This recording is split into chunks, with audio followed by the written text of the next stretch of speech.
More than ever, we have the opportunity to make an impactful difference. We are committed to keep striving towards developing innovative approaches using technology to reach more people. We have a vision of a South Africa where women and children are free from abuse and sexual violence. Please join us in the fight against gender-based violence. We cannot achieve our mission alone, and we need your support. Your partnership and funding can make a significant impact in creating a safer and brighter future for women and children in South Africa. Together, let's take the fight forward and create a nation free from violence.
Now, more than ever, we have the opportunity to make an impactful difference.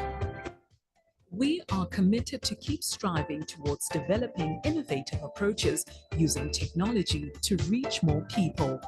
We have a vision of a South Africa where women and children are free from abuse and sexual violence.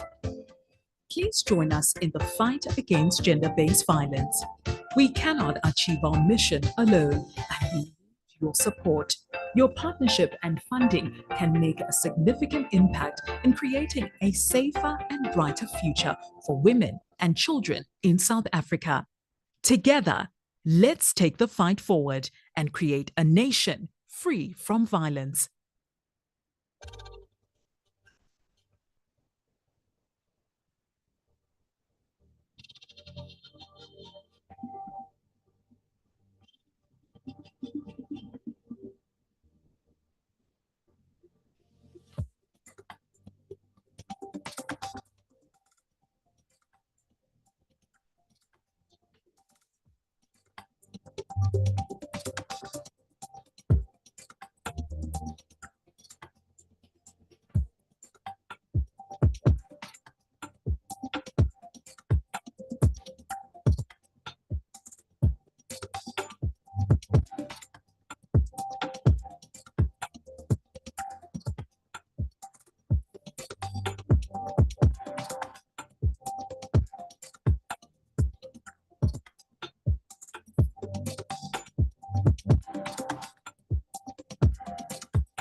Good morning.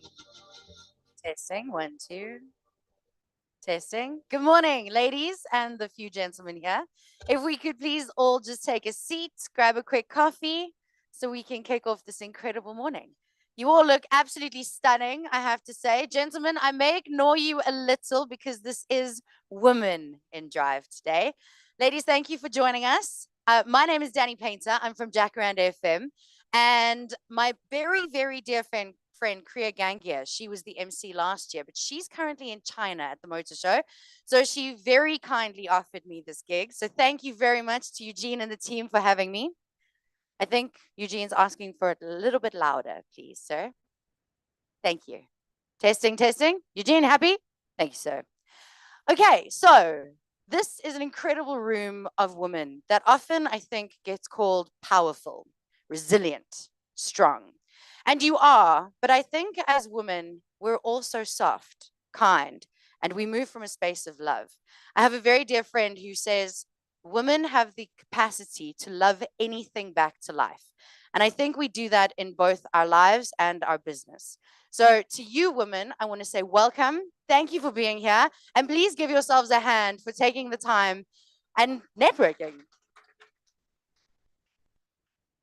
Now, this is the 8th year of Women in Drive in partnership with Castrol and Messe Frankfurt. It's the 2nd year with Castrol. It's also our 3rd year at the Festival of Motoring. And I don't know if any of you were on the waiting list, but there was quite an extensive waiting list. And Nishani and the team were very stressed about who was going to make it here today. So if you are joining us online, welcome. We're sorry you couldn't be here in person, but don't worry, the prize giving still counts for you as well. And we have some really cool goodies to give away. I get to do an Oprah moment a little bit later on. We started off initially with 40 women in the room. This year, we have over 100. Eventually, we had an audience of 140 in a room meant for 120. So we have grown exponentially every single year. It is an incredible event, and obviously taking place in the month of August, we're celebrating women in the motoring industry, women that are making the way for other women, for younger women, women who are going to mentor the next group of women who are going to sit in this room and be at the Festival of Motoring. So thank you also to the Festival of Motoring for having us. Now, the theme this year is Women in Drive Alive. It represents the dynamic, ever-evolving nature of the business, which is fully possible for women in the motoring and mobility industry. When you think of the motoring industry, you think of men. And I see very few men here, which makes me very happy. I'm all about community. And I think part of the reason that Kriya suggested this for me is because I recently went through something, and women have been the ones who have held me, who have stepped up, and who have guided me. Men have been lovely, but the women and the communities of women that have surrounded me have really changed my life. And I think that we need to see the power in that. I think a lot of people look at women and they go, oh, they're maybe a little bit mean to each other. They gossip, they don't support each other. But it's women who have said things to me like, there is enough sun for everyone. And we need to remember that as we sit in this room. So as I look out at you guys today, I'm very excited to be motivated. I hope that you are too. And like I said, there are some really nice goodies. We'll thank the sponsors and the prize givings later. But I am just very, very grateful to be part of this group of incredible women, because we're going to learn about collaboration. We're going to learn about being powerful women, but also leading with heart and with love, and loving things back to life. Now, we're also going to be learning about personal well-being, because I think in this room as women, as everyone would say, you're a CEO, you're a boss, you're a manager. How do you balance life and kids? No one ever asks men that. No one ever asks men how he runs a corporation while wearing heels. They always ask the women. And I think women very often choose career and family and relationships and friends and dogs and cars over themselves. So we are going to also be doing some self-care. And self-care isn't necessarily a bubble bath and a bottle of champagne. It can be. It is nice, Diesel. It is nice. But it is also discipline. It is the discipline to get up in the morning and do the work. It's the discipline to sometimes put yourself first. And sometimes that is a bottle of champagne in the bath, but other times that's networking with women who are like-minded in an industry like yours, who can guide you, right? Because I think in this room, all we have is each other. We have some incredible speakers today. And if you are joining us online, please also check out Tears Foundation. That is our CSI initiative. We are going to help other women leave positions that they maybe can't. There's always a lot of talk around, why didn't she leave? Or how do I help my sister or my friend get out of a situation where there's GBV? Well, you can help. We're helping Tears Foundation today. In your goodie bags, you will see there's a QR code. You can donate. If you don't want to donate, that's fine. You can volunteer for Tears. There's also an information pack on if there is someone in your life who is experiencing something like that, how you can navigate best for that person. Because I think sometimes we just need to hold a little bit of space And I think sometimes it's not about the answers, it's about just being there for each other. And that's what we're going to do today. So I would like you to please enjoy the morning with us. We will have a little bit of a 15-minute break before the panel. Please take lots of photos. Please tag us. Please tag Vessel of Motoring. Please tag our incredible MasterDrive. And has anyone done an advanced driving course? Well, that's very few of you. Why? You're at Kyalami. Okay, so next year when I ask the question, I expect way more hands. It's a lot of fun, and it is actually incredibly empowering to be able to navigate Joburg CBD traffic on a Friday afternoon like a race car driver. Okay, please would you join me in welcoming our first incredible woman today, Tumi Ramokanyaka. She is the CRO at Zelda Limited, and she is going to be talking to us about navigating the risks and driving growth, the journey into sub-Saharan car rental markets. Tumi, where are you? You are here. Please put your hands together for the incredible Tumi. Thank you. Thank you so much, Jenny. Good morning, everybody. Am I audible? I was hoping for a podium. I've got a whole tablet. And no, that's fine. And I speak with my hands as well. So I'm going to try multitask. So when I'm juggling, just bear with me. Thank you so very much for such a lovely welcome. My name is Tumi Ramokanyaka. As Denny said, I am from Zelda Limited. We operate the Avis Budget brands. I'm sure you are quite familiar with that. And thanks, I think, to the organizers for this invitation. It is quite amazing, I think, when we find the spaces to talk as females, to see the impact that each one actually brings, and most importantly, to find the space to celebrate and create the opportunities for us to support each other. So I've been given the most unpopular topic for the day, which is navigating risk whilst driving growth. And I was speaking to some of the colleagues in the room, it's like, oh, risk, you know? And so when I got this invitation, I thought I'm going to push boundaries in two ways. So the first one is that in the topic, the concentration is around Zeda's navigating of risk and driving growth in the car rental market. But colleagues, Zeda does not only operate in car rental. So in the conversation that I'm going to be speaking to, I'll be looking at it in the full spectrum of what we do, which is your leasing business, which is your FML business, your car sales. And I want to use this opportunity to just take a step back and say, firstly, let's demystify what risk is. Risk is not the bad boy. Risk is not the red tape. Risk is not what puts you away from innovating. And particularly the salespeople. Salespeople don't like risk, yeah? And I'm hoping that today, as I speak, I'm going to try bring the relatable side of risk as we experience it at Zeda, trying to demonstrate how we take that and put it within our operations, but more importantly, put it as part of our strategy for the strategic initiatives and so forth. These cars are disturbing my ears, but I'm going to try to ignore them very hard. So I think my starting point is to say, most of you, you would have been operating in business for a long time, will know about risk policies and risk frameworks and risk reporting. And I'm not going to talk about that today. I expect that you can pick up any kind of textbook, you'll be able to get that type of information. I'm going to be focusing on 5 categories, which I believe are quite key for us as Zeda. And within our operations, appreciating that we not only operate in South Africa, but we're also operating in 10 other countries within Africa. So I'm trying to put across this message with you using the examples and the lived experiences in our business. So I'll touch on 5. My iPad is over there, so when I forget, you must tell me that I've got one shot.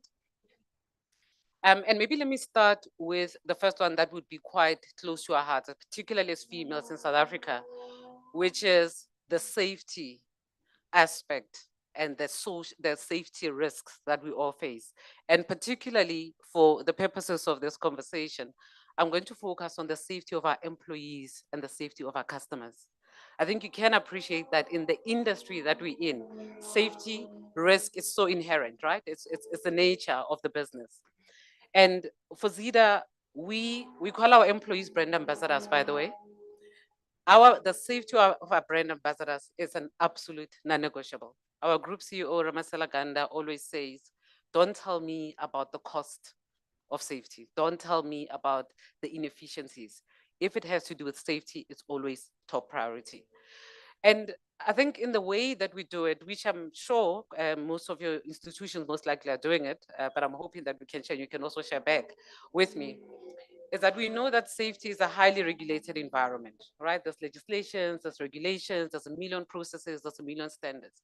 But the one thing that I believe that we are doing quite well, even if I say so myself, is that we have taken those very principles and embedded them within our operations, within the processes that drive every single thing that you do. When you come in and you're renting a car at OR Tambo, that process of doing the checkout includes looking at the safety of that vehicle for our customers, includes looking at your employee walking there and walking out to the parking to show you where the car is.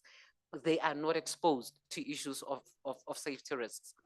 And similarly, creating the kind of facilities that not only drive us to be able to comply, but also create a space for our employees to thrive. Because I'm sure we can all agree that a pursuit of innovation that you're looking for is highly dependent on the very same employees. I think two other things I want to touch on in this respect.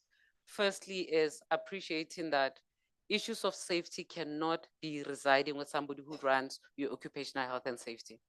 Every single person has to have safety at the top of their minds. And one thing that I do believe we do quite well in that regard is that we've got a safety check for every single engagement that we do. Whether it's a board meeting, whether it's a huddle with your team, we start off with saying, safety share, what have you observed where risk may have materialized? What are you observing that may lead to the risk materializing? And what are the other good things you have seen that we can replicate in mitigating, or at least making sure that there's no recurrence of that? With regards to our customers, two things I want to highlight. The first one is that we do appreciate that being on the road in South Africa is an obstacle course, right? We do know that the infrastructure is quite tricky, but we also do know that you also have drivers that really don't care. People are quite negligent. Some people we hear may not even be licensed properly. So the importance of applying a defensive driving principle when we're driving is quite critical for us. So our drivers are trained that even when they are delivering a car for you that you have rented, they make sure that they're not only responsible for their own safety, but they're responsible for the safety of other road users. But then similarly, when you're using chauffeur drive and we're driving you, you can be rest assured that you are driving with a driver that is not only licensed, but is also certified in that regard. And that sums up category one, which is the safety of our employees and our customers. But maybe as we're speaking about safety, which is going to move me to the next topic I wanted to speak about, the issue of security is quite critical. And I wanted to talk about the risk of the socio-economic climate that we're operating in. I think we all know and we have seen the way the environment is evolving. We have seen that we're operating in the kind of environments and communities that are really facing dire economic conditions. You know, in South Africa and other countries that we're operating in, we see this. You're sitting in a situation where people need to choose where they're going to spend their money because they cannot afford everything else. But you're equally sitting with youth that is struggling to find employment. And what these bring, why I wanted to talk about or focus on this, is that in an environment where people are struggling for that buck and struggling for survival, it creates opportunities for people to be co-opted into crime. Crime, theft, fraud, and the other security issues that we all experience. And we can all think about, if my assets have been stolen, I'm going to lose money, right? I need to be investing in security, investing in how I'm going to recoup the losses and so forth. But one thing that we have done, and it's part of our ESG strategy, which I also have the pleasure of leading, is that we have looked at it under our social impact. So we've got a focus area talking to investment for social impact. And I think what that does is that it puts us in a position of saying, Zida, you cannot just protect yourself from the risk that you face within your own little bubble. What do you do and how do you invest in trying to create a space that goes to the root of the type of issues that we're speaking about? So when you look at the examples that I spoke about issues of economic participation, issues of ability to be able to fend for self. And I'm talking in terms of being able to invest for yourself. So what we do is that, and it's still a risk mitigation, by the way, because we're saying go to the very community, look at what is your opportunity to change that picture. It may be for one, it may be for three, but at least you do make a difference. So under our CSI strategy, we particularly invest in youth development because we appreciate and we recognize that it's hard. You're not going to be able to give everybody a job, but sometimes how do you capacitate them and empower them? Secondly, we also then invest in emerging businesses. And how do we do that? By increasing our local spend. And when I'm saying local, I'm talking in the community. If you're operating in Eastern Cape, how do you procure within that particular local community to make sure that the businesses that are emerging there are not only sustained, but also grow? And again, it's a mitigation of socioeconomic risk in that with every business that thrives, an additional person, maybe 5, maybe 10, is hired. And that additional person, what do? They change the lives of a household, they change the lives of a child. And again, you are moving people away from the kind of influences that socioeconomic conditions can bring that are adverse.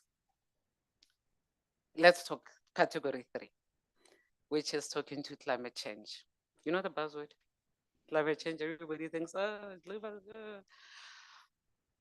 I think the time has come, colleagues, and I'm sure you would have experienced it with you in your daily operations, that climate change is not a buzzword.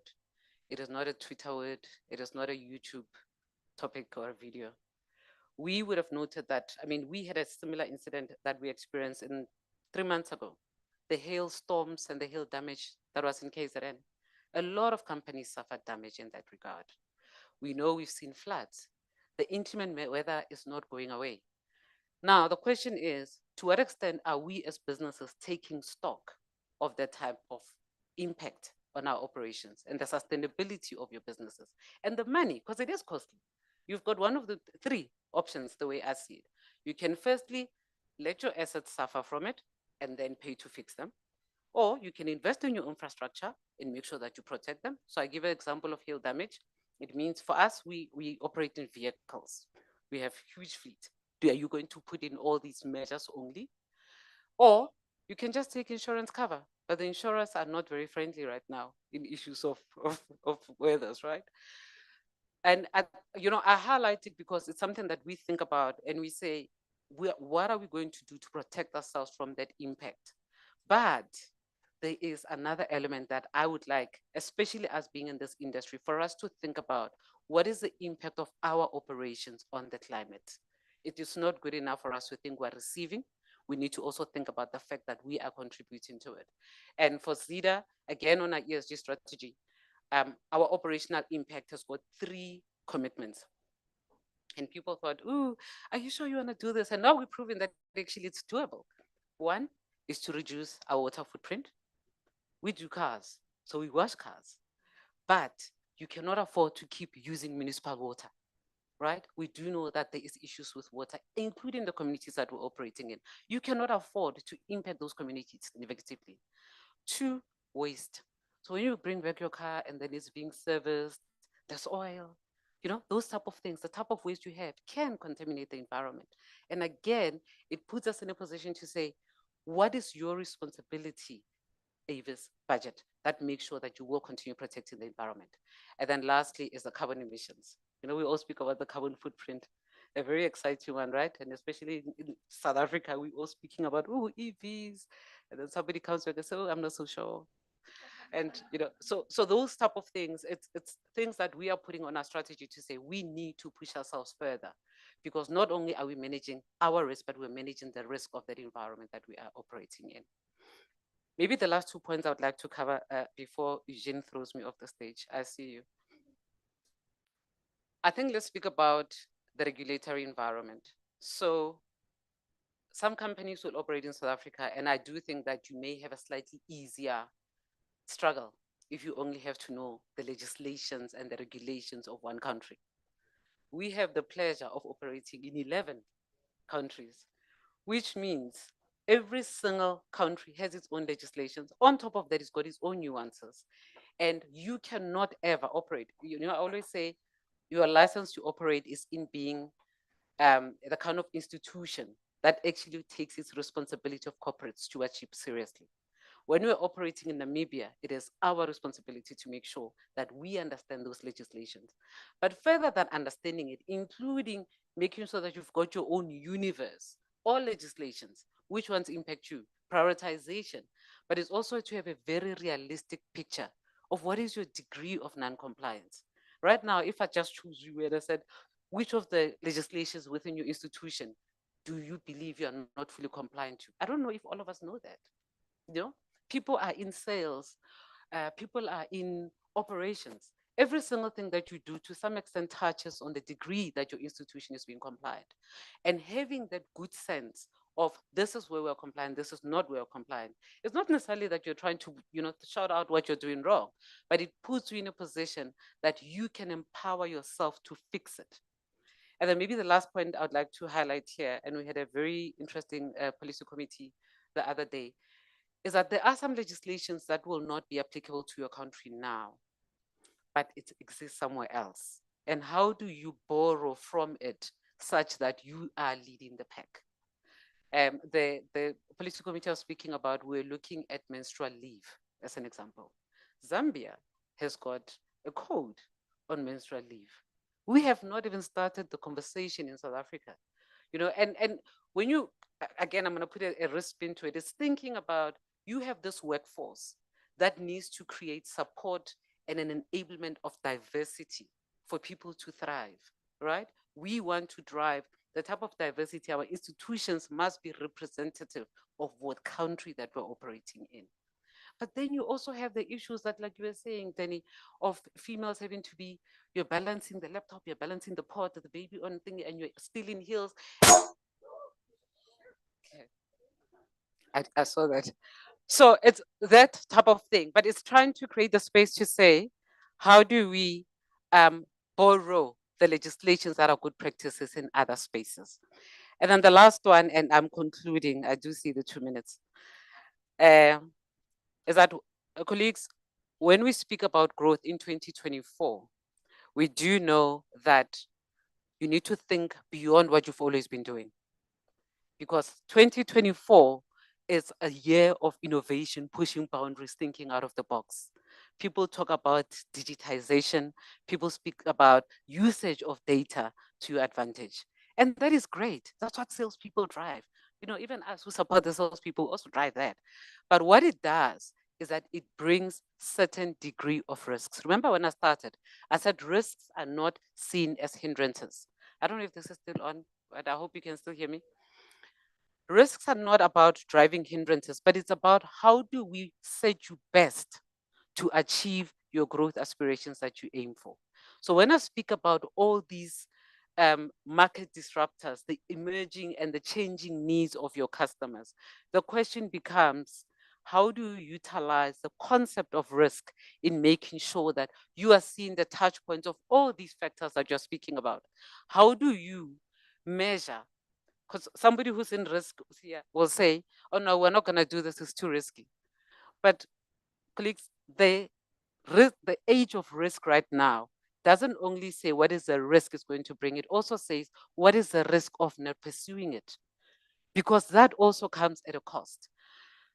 Perhaps as I conclude, I would just like to say my perspective, Zira's approach and philosophy around risk management is to say, risk is nothing that is sitting out there. It's part of your thinking. You have a destination, right? Which is what you call your objectives. You need to be clear what's going to hinder you from achieving that, why it's going to hinder you, and come up with an alternative strategy. It's really as simple as that. You do it when you're coming, you're speaking about driving in Joburg on a Friday. That is mitigation of risk. Yeah. And lastly, risk, like I said, is not something you run away from. And we aim for risk intelligence, which means you appreciate what risks come forth and you are intelligent and intentional about the appetite of the risk you want to take and the appetite of the risk you are not willing to take. And lastly, every single person that you work with is a risk owner. Yourselves in your respective areas, you are a risk owner. It is not a risk management department. And it's only in that collective ownership that you will achieve your growth aspirations that you aim for. Thank you.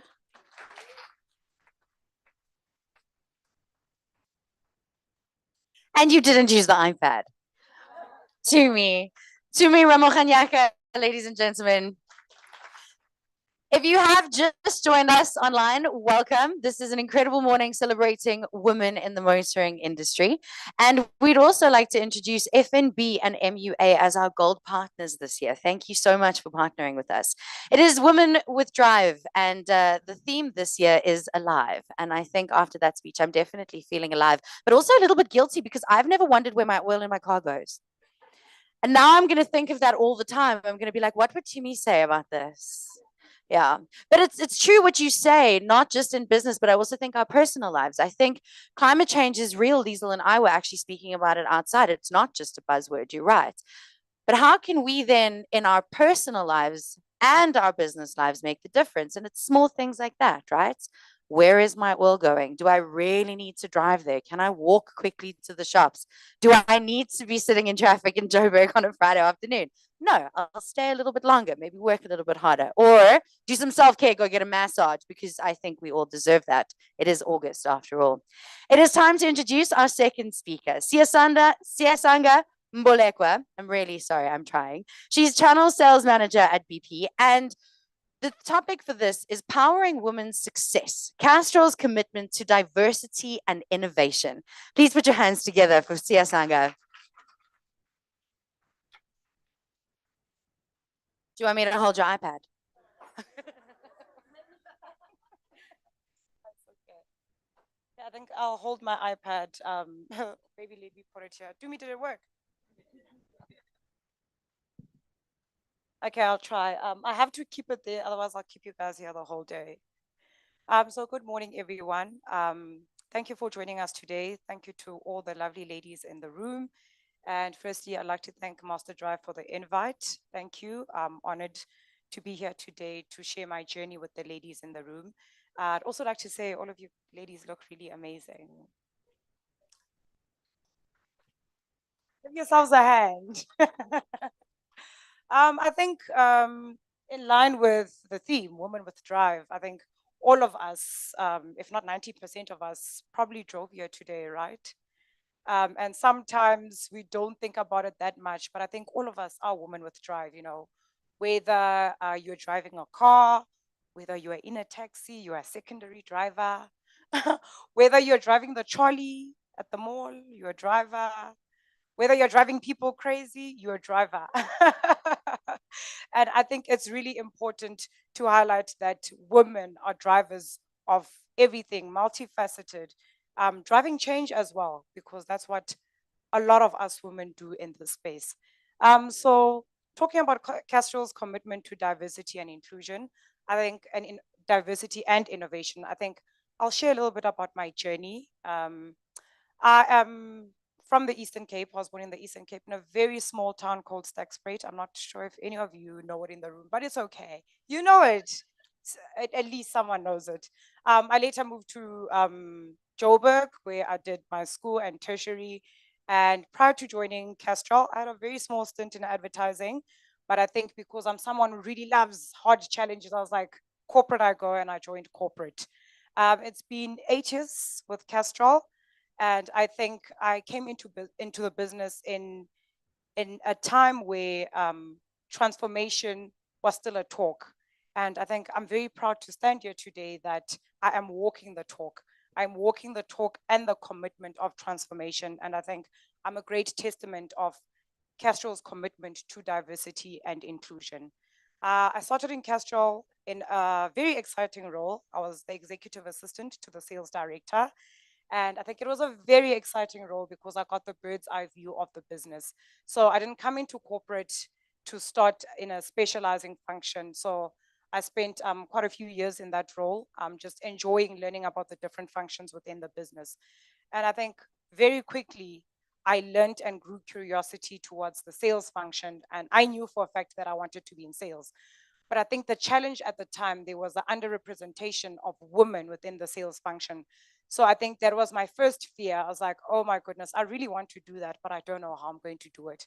So as someone who really enjoys challenges, I put the challenge to myself that that is something that I'm definitely going to do.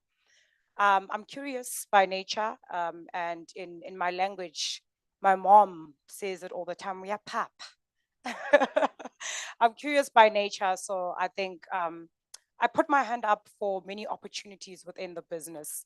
I started building rapport with the teams within the business. I think the support from the leaders as well was really incredible. Working with a diverse group of leaders across the Castrol business was probably what made it more enjoyable, and it's something that I really wanted to venture more in. And I think as I started the journey, I think I was very aware that I have to be the driver of my career. I was very happy to know that I have leaders and colleagues that are going to support me on this journey. Like any driver would do, like most of us did when we came here this morning.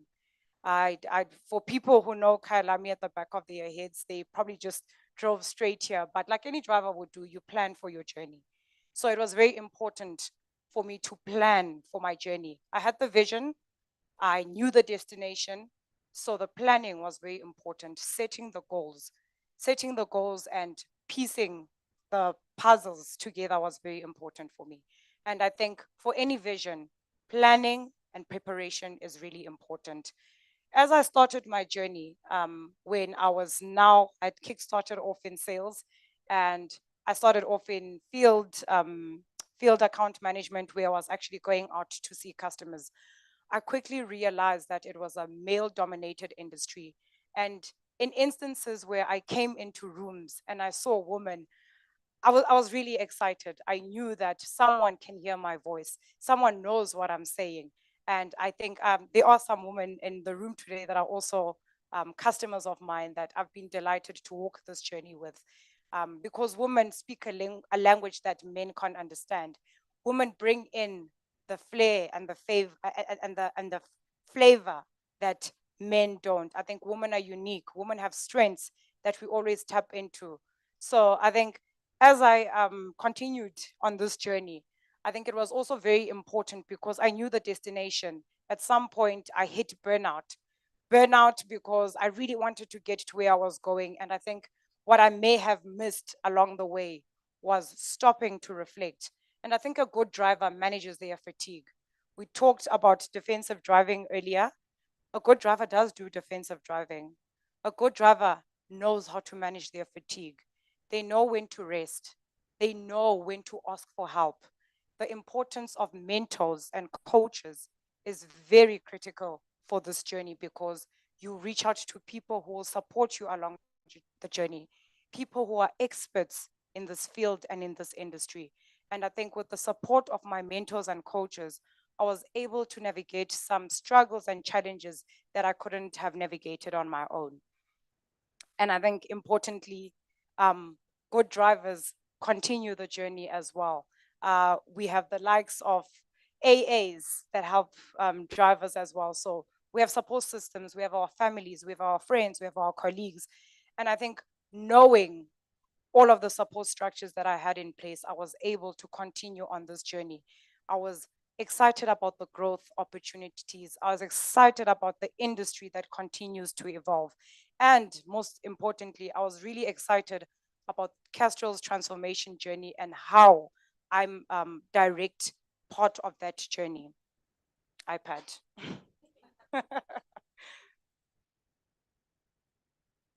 Oh, sorry. Okay, well, I speak into that as well. I think back to gender diversity as well. Gender diversity in the workplace means equal and fair representation of all genders. And for Castrol to want to drive transformation, especially for women, I think was a very big commitment that I really wanted to be part of as part of this journey.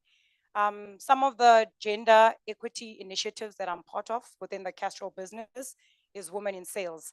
It's a Women in Sales network that was established in 2022.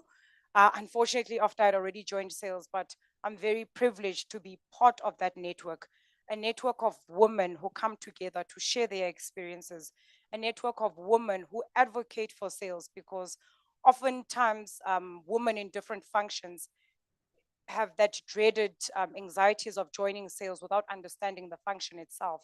And what we do a lot as this network is advocate for sales.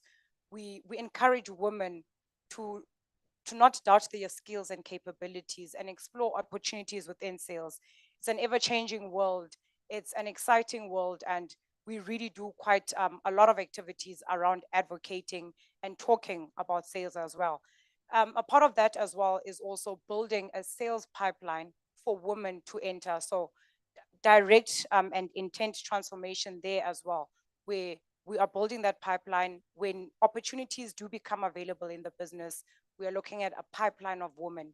Even if it's external candidates, I think preference always goes to women who are capable and who have the skills to also do the job. I think I mentioned this quite a lot, that Castrol really played an integral role in my growth as well.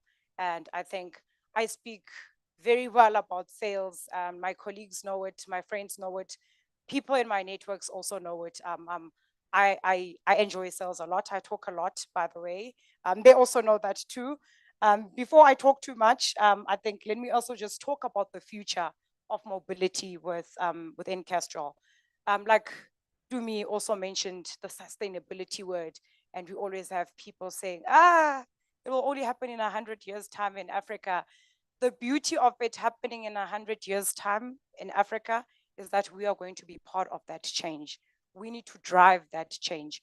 And driving that change as well means in our households as well, what are we doing to contribute to that sustainability?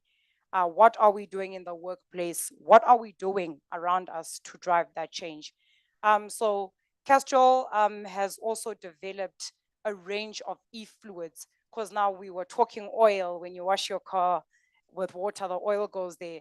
And I think the EV fluids that we have play a vital role in the transition of electric future. So the EV fluids are for electric vehicles that help electric vehicles move faster, charge faster as well. And I think it's really important to also share that the Castrol Global Strategy to drive sustainability, the Castrol Global Strategy to drive sustainability is in line with the BP bigger strategy to be net zero by 2030 as well. And I think looking at these exciting developments within Castrol, we continue driving innovation, collaboration with the future of mobility. This is another area where women can also grow as well, where women can also tap into opportunities, where they can immerse themselves in this new edition of our industry as well, because that's where the world is going, that's where the world is moving. And what better than to have women to drive this change as well? And I think in closing, I already saw the board. In closing, I'd just like to say to all the women here today, all the women drivers here today, your voice matters, your dreams are valid, your presence is powerful. Whether you're breaking barriers, nurturing others, or simply by being your authentic self, you are making a difference. You are a phenomenal woman with drive. Thank you.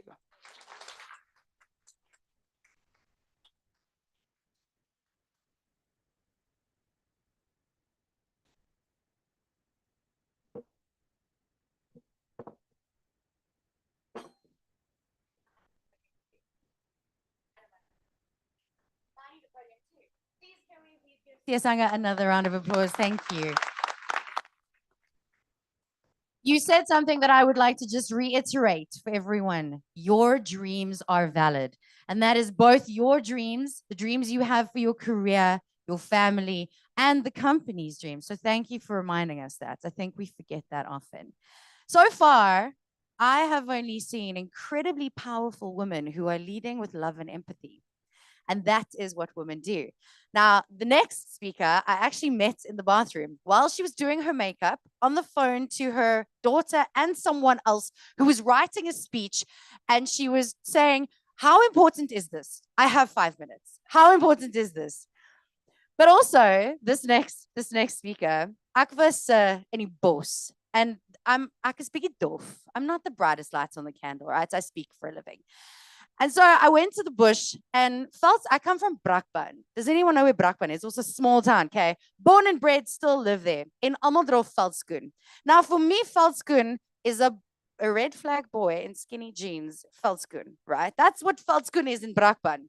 So I went to the bush and I was standing there and all the hot game rangers had Veldskoen on. And I was like, Veldskoen, bush shoes. These are shoes that are supposed to be in the bush. They're for hiking, not for Francois in CJ there in Brakpan.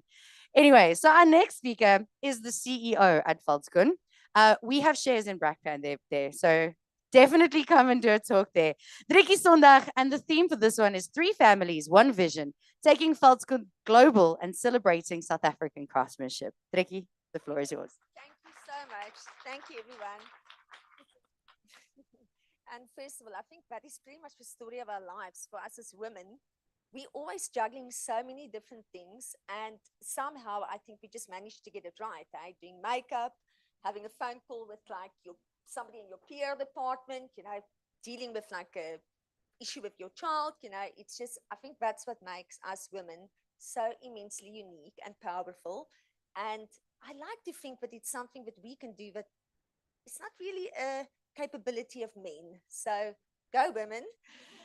Okay, and then listen, everybody, thank you so much for having me today. And feels a little bit intimidating after all the amazing ladies that have spoken already, because first of all, I am one of those people that I'm not crazy about the sound of my own voice. I'm very Afrikaans, so I hope you can all understand my weird pronunciations. But the one thing that I can tell you is I'm absolutely passionate about sharing a little bit of our story and what makes literally our days at Veldskoen just the best days ever. And I would love to know at the end of the day if any of you have experienced or feel the same. So I grew up small town, very Afrikaans, women essentially go into even like working as a secretary, always like normal, kind of like things. After school, went to America, came back thinking, South Africa is so third world, it's like, we just like, there are so many better things out there, and, completely underestimated what our country and our people are all about. Very, very long story short, got stuck into corporate, like chased like the money and, like all those like kind of things that I think, most people just assume, you are meant to do every day. And in 2016, the Olympics took place in Rio, and my husband and his friend were watching the opening ceremony. And this is where it's important to tell you guys, because it's part of like, I think what makes this such a unique business. My husband was a quantity surveyor, his friend were in the art industry, so very, very unlikely to get involved in footwear. So they watched the opening ceremony, and every country walked out wearing something that were very, very much proudly representing who they were, like, but didn't even have to say where they're from. You were like, okay, fantastic. They are proudly American, and based on what they wear, you could just see it. Our South African team walked out wearing white Chinese tracksuits and white Chinese sneakers. And in that moment, we kind of looked at it and, it were that realization of, we are underestimating ourselves. Surely our country have more to kind of like, just showcase to the world, like there must be something. So long story short, we then set out to look at the heritage of South Africa, have a look and see what the one thing is that really is documented, to be proudly South African, originated here, just to kind of get an idea and see what potentially these guys could be wearing. We have discovered that the traditional veldskoen, which is really just a descriptor for a stitched down leather shoe, originated roughly 300 years in South Africa. The Khoi and the San were the people that came up with this genius, kind of like construction. And Nathan Clark and all the other like big brands in the world, Clark's Desert Shoes, etc., even admit that they have seen the shoe in South Africa during the Boer War, and that's where it came from.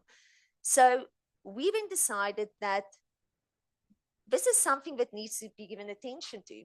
Made it our goal, found a factory that has been around for 45 years, family-owned business in Durban, and said to them, listen, this is our idea. We want to showcase to the world that this, this is actually a product that we can be proud of. And we want to, with the next Olympics, make sure that our athletes walk out in clothing and footwear that actually represents our country. Big task, right? Especially considering that Veldskin at that stage were known to be a very, very, very boring kind of like shoe that nobody would want to be seen dead in, including myself. So we even had a look and said, what can we do to add some color without changing, like the heritage too much? Looked at the South African flag, literally asked one of the designers that we knew, Photoshop, said, just add some of the South African flag colors, to this like Photoshop, just Photoshop an image. And the minute we got the images back, we realized we're onto something. So that was the start of Veldskin. And we have decided to use this brand to do two like major things. Besides dressing the Olympic team at the next Olympics in it, we've decided that we want to make it our goal to literally showcase to the world that South Africa has so much more to offer. Like, do not underestimate us. Our factories can manufacture the most world-class products. And most importantly, to use our brands to just like kind of like highlight and reinforce the fact that South Africans as people are probably the most resilient.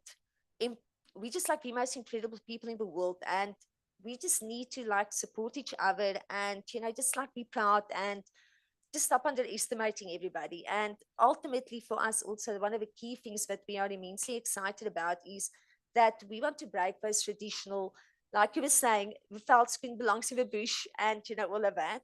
We want to use our shoes and the brand essentially to just break all barriers. There are no difference between any two people, irrelevant of whether you are a male or a female. I mean, at the end of the day, nobody should be judged by, like a title or anything like that. So we really, really are just like proud and try and just showcase to the world that, we just need to support each other and just like be positive overall. That is just like the key message. And I'm sorry that I'm rambling about it, but ultimately, what I really, really want to talk about is more the power of just getting a vision and surrounding yourself with people that are aligned and share your passion. In our case, we have 3 families and we are aligned just in doing, achieving this one goal, which I've just explained to you a little bit about. You can hear I'm passionate about it. So that's why I'm just like always like rambling, because I just want everybody to know that we are so much more to the country. But the one thing that I think many people don't necessarily realize, and that used to be myself included, when we go to the shops and whenever I decide, okay, great, I want to go buy something, I have never really before looked at any labels. I would see a product and say, okay, fantastic, I'm going to buy this product. I like it, that's it. I wouldn't like look at the labels to see where has it been manufactured. Is there maybe an option of a locally manufactured product? Like I just never thought about it.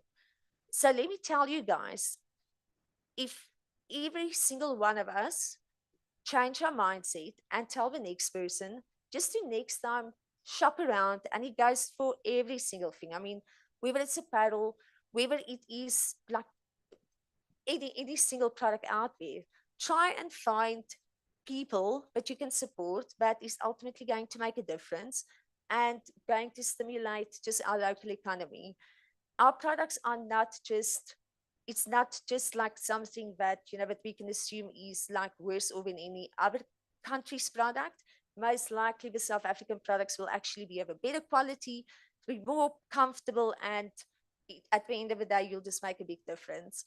Then also, even from a sustainability and a supply chain point of view, same scenario. Every single business out there, and I mean, I think majority of us are completely aligned and most likely already do that. But again, just have a look and see what options you have in terms of supporting local, as opposed to, just like immediately assume that the only option is to import a product or, like, I don't know, fly out somewhere and go develop somewhere else. Try and develop locally. Just have a look at what we can do to make a difference. And then one of the other things, obviously, and I mean, it's something that I've battled with many times, is change, right? Especially as you get older, it's like nobody likes change, but there is such our market is adapting, and it's so important. And I know that there's going to be discussion from a mental health point of view later on as well, because I think it all, at the end of the day, is a knock-on effect. Like change happens, and then you get stuck in a rut, and before you find, like before you realize it, you end up falling behind, and you're just not kind of like moving forward. So when it comes to like change, and again, I'll use a footwear because that's what we know, adapt, and like be willing to actually have a look and see what people would require, whether you need to like look at like, even if it's just like changing baskets of products, whether it is a matter of like just like changing your entire approach. We just need to be willing to really adapt and be willing to consider that at the end of the day, there might be better solutions out there to move forward.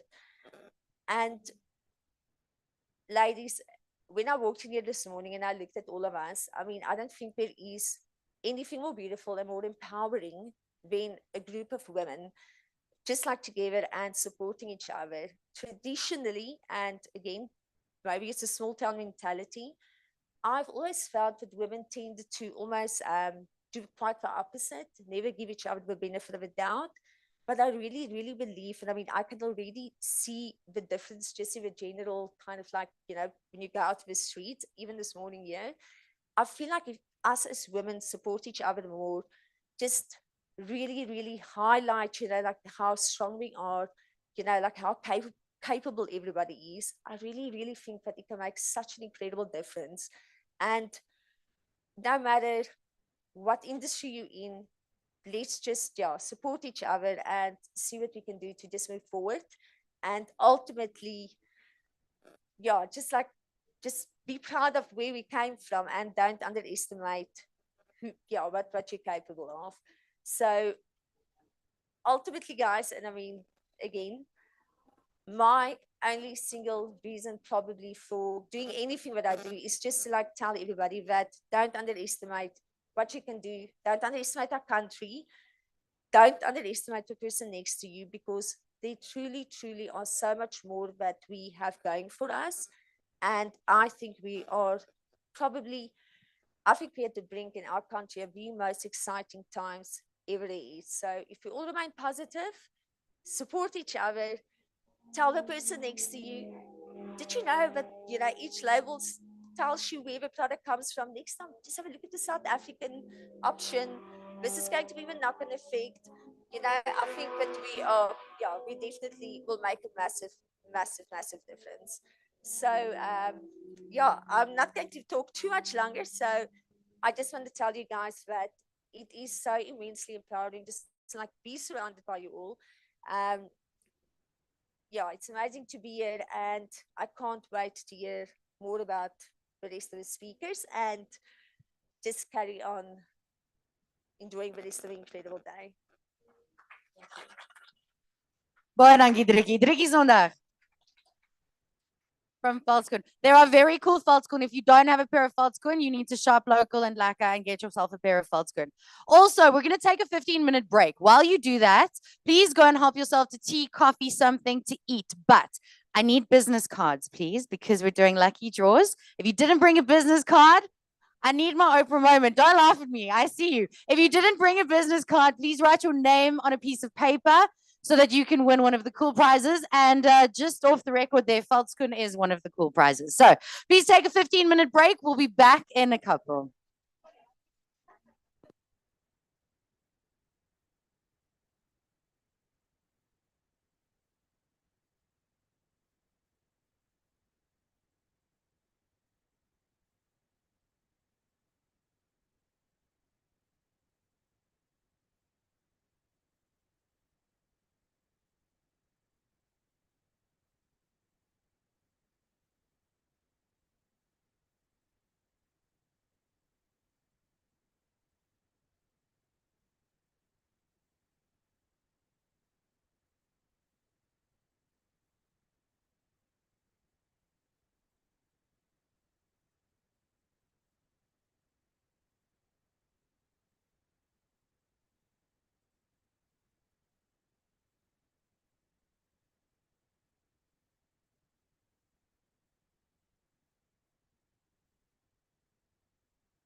more than ever, we have the opportunity to make an impactful difference.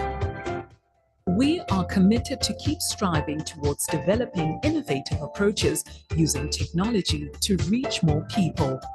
We have a vision of a South Africa where women and children are free from abuse and sexual violence. Please join us in the fight against gender-based violence. We cannot achieve our mission alone, and we need your support. Your partnership and funding can make a significant impact in creating a safer and brighter future for women and children in South Africa.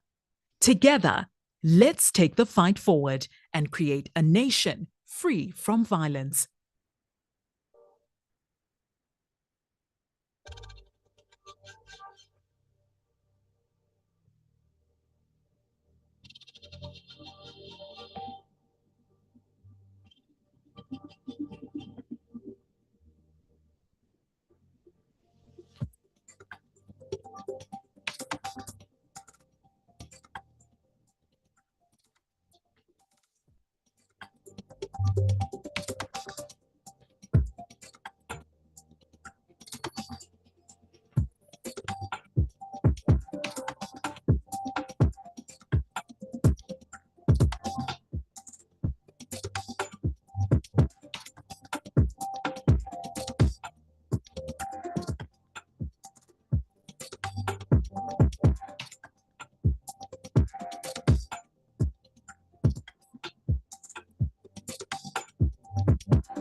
Now, more than ever, we have the opportunity to make an impactful difference.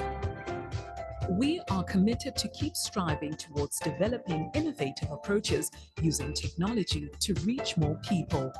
We have a vision of a South Africa where women and children are free from abuse and sexual violence. Please join us in the fight against gender-based violence. We cannot achieve our mission alone, and we need your support. Your partnership and funding can make a significant impact in creating a safer and brighter future for women and children in South Africa. Together, let's take the fight forward and create a nation free from violence.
More than ever, we have the opportunity to make an impactful difference. We are committed to keep striving towards developing innovative approaches using technology to reach more people. We have a vision of a South Africa where women and children are free from abuse and sexual violence. Please join us in the fight against gender-based violence. We cannot achieve our mission alone, and we need your support.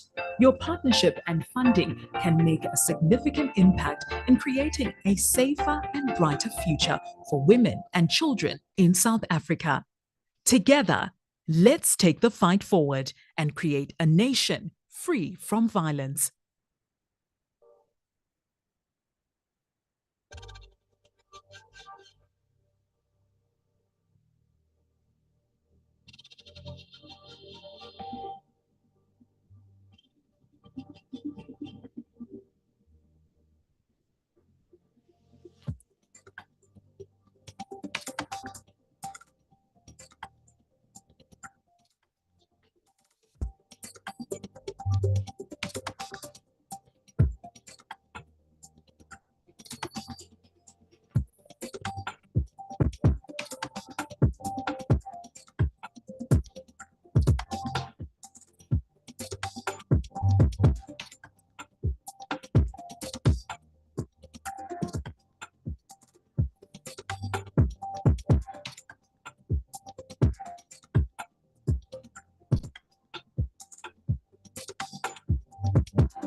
Ladies and gentlemen, if you could please start making your way back to the tables. We're going to begin in about a minute and a half.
Okay, we're about to kick off the second part of this incredible event.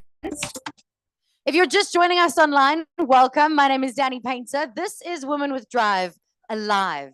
It is the 8th year of Women with Drive, a partnership with Castrol and Messe Frankfurt. Also this year, F&B and MUA as new gold partners. And a bronze partner this year is IoT. Thank you for being with us. If you are in the room, please could you take a seat so we can begin the next part, which is the panel discussion. Women with Drive Alive is the theme for this year. We also would love it if you would take some pictures, post, tag us, use the hashtag Women with Drive Alive. Don't forget to tag us, please. I'll give you a couple of minutes to please make your way to your seats.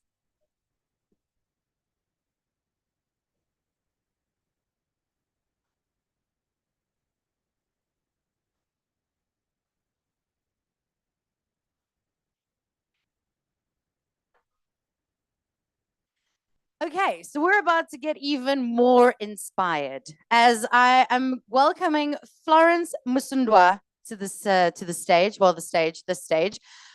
She's going to be running a panel, and I'd also like to please invite our panelists, Tuli Manyoha, Liesel de Wet, and Linda Tele. Could you guys please make your way up? Give them a round of applause.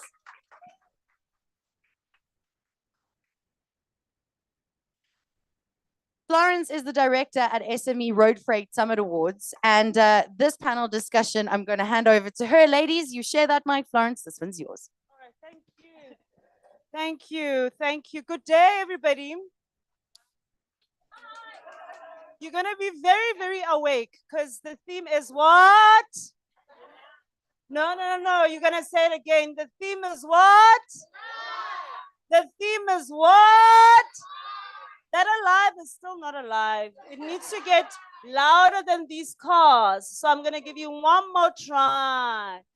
The theme is what? And are you alive? All right. We needed to get the energy going. You know, after people have eaten, when food settles sometimes, and also with the emails on your phone and you answering various things. As they mentioned, I am Florence Musundwa, and today I'll wear the hat as the convener of the Road Freight SME Summit. I'm passionate about entrepreneurship, and personally, my advocacy for women development started at the age of 19. So anything woman, I'm the first one there, because I think it's very, very important for us to have conversations that can elevate the progression of women and also platforms where we can connect. Thank you, MasterDrive, for trusting me with this particular wowza. Right, so I'm gonna try to be yoke. We're the young people, right? I'm gonna try to be in yoke. But as I was thinking about it before I introduce them, and I'm gonna ask them to, I'm gonna do a very interesting introduction because I'm always about people need to know the people beyond the position, right? And then we can get into the technical conversation. But as I thought about the theme, how many of us watched Celine Dion's documentary? Right? How many of us? Yeah, she's like, hi. You know, but she says something because she's got the famous song, I'm Alive. And that's what came to my mind as I was thinking about this. And she said something so profound in that documentary. She says, if I can't walk, I will crawl. You know, and I thought, let me just share that, and I encourage you to go watch that documentary because it really encapsulates what it means to be alive. With that, let me go to my notes before Nishani and Eugene say, Florence, that was not part of the. I'm an entrepreneur, I break rules now and again, and I'm a woman that drives people crazy. All right, so in my panel, the panel discussion conversation is going to be about the ecosystem of sustainable mobility, connecting, collaborating, and conquering. I hope you're not nervous. Great. So I've got Tuli from Santam with me, Lizelle from Unitrans, and Oslinda from West Bank. Ladies, obviously in your positions, you've got particular focuses, and I'm going to ask you to introduce yourself and just mention what your focus is in your position. I'm louder than that. Aha. What the focus is in your position, and in your introduction about yourself, what are you passionate about in the focus that you have in your particular position?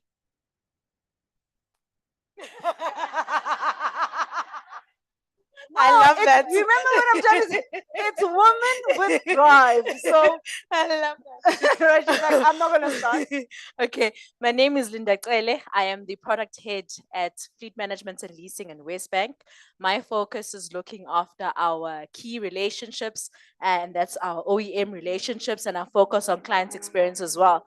I think what I'm most passionate about in this space is the journey we're taking in South Africa when it comes to sustainability and sustainable mobility solutions. It's quite exciting to work with our OEMs as they bring out products that are really going to make a difference in our lives. All right, so is that, are you to some extent, part of your purpose is bringing things into order, sustainable. Yeah, I think building for the future. And it fits into my personal purpose as well, is what am I building that my children will enjoy and their children too. Great. Thank you so much. Give her a round of applause. Give her a round of applause. You're going to be so energized after this because it's not an easy thing to sit up here and try to sound very intelligent. Please, Lisa. All right, great intro for me to go. Hi, everybody. My name is Liesel de Wet, and I'm tasked with heading up the sustainability journey for Unitrans. We are in a sector that's deemed hard to abate because, trucks, and it's not an easy journey. But I love it because, it's making me think a little bit out of the box. How do we solve this crisis? How do we move forward? And I think I'm a very passion-led person. So I'm very passionate about what I do. But more than that, I'm very passionate about people and leaving people better off after they've met me and engaged with me. And I think that's really, really an important part of that. So thank you, everybody. Thank you. Truly, you can't hide any longer. You can't run. I was just going with where you were looking. So I am the executive head for mobility at Santam. And essentially, mobility in Santam is anything that moves. So aviation, marine, HCV, corporate fleets, buses, taxis, etc. That falls under mobility. Personally, I've always said I love corporate because I love making money. So I am passionate about profitability and the bottom line. And the way I see it is it really generates a sustainability of not only the organization, but the economy at large. So that for me is my passion. Hashtag I like making money. We cannot always be trolled as women that women like money. So I like money and I like big money, right? So the reason why I asked them about what it is, in form of the passion that they have about what they do, is that I believe that in whatever that you're going to do, there has to be alignment with your technical skill and also with what you believe you are doing here on earth. And if those things are in sync, you are surely going to reach the highest levels of your career or also in your business. But when you are not aligned internally, and you could see how they became so alive, because they are clearly aligned with what they are doing within this industry and also whom they believe they are. Lisa, I'm going to come back to you. You are indeed a change agent. I mean, I look into what you recently have, put together, which MasterDrive was a nominee, which is the Africa Supply Chain Awards. And you don't only talk it, but you are indeed walking it. I would like you to just share your perspectives of your views of the role of women within logistics and supply chain, and what was the importance, or what is the importance of making sure that women are represented within that initiative? So I think women play a pivotal role. I think, especially if you look at green mobility and sustainability, we are natural nurturers. And it's really, really important to look at it beyond just the action, right? We operate in communities. We have a responsibility to those as well. And I think, going back to one of the ladies said earlier about diversity of thought, we bring a different perspective. We bring innovation. We bring passion. We bring a lot of feminine energy, which, people laughed at me. I recently went on a hydrogen research tour with the Road Freight Association to Germany. And I went to the truck show and they were laughing at me. And I said, yes, I'm a greenie and I love trucks. Like, guys, get over it. I mean, why can't I like trucks? I'm a girl, but I love them, you know? And you'll see a lot of female truck drivers coming through, and it's exciting. And I do feel we all have our unique niche characteristics that we bring to the party.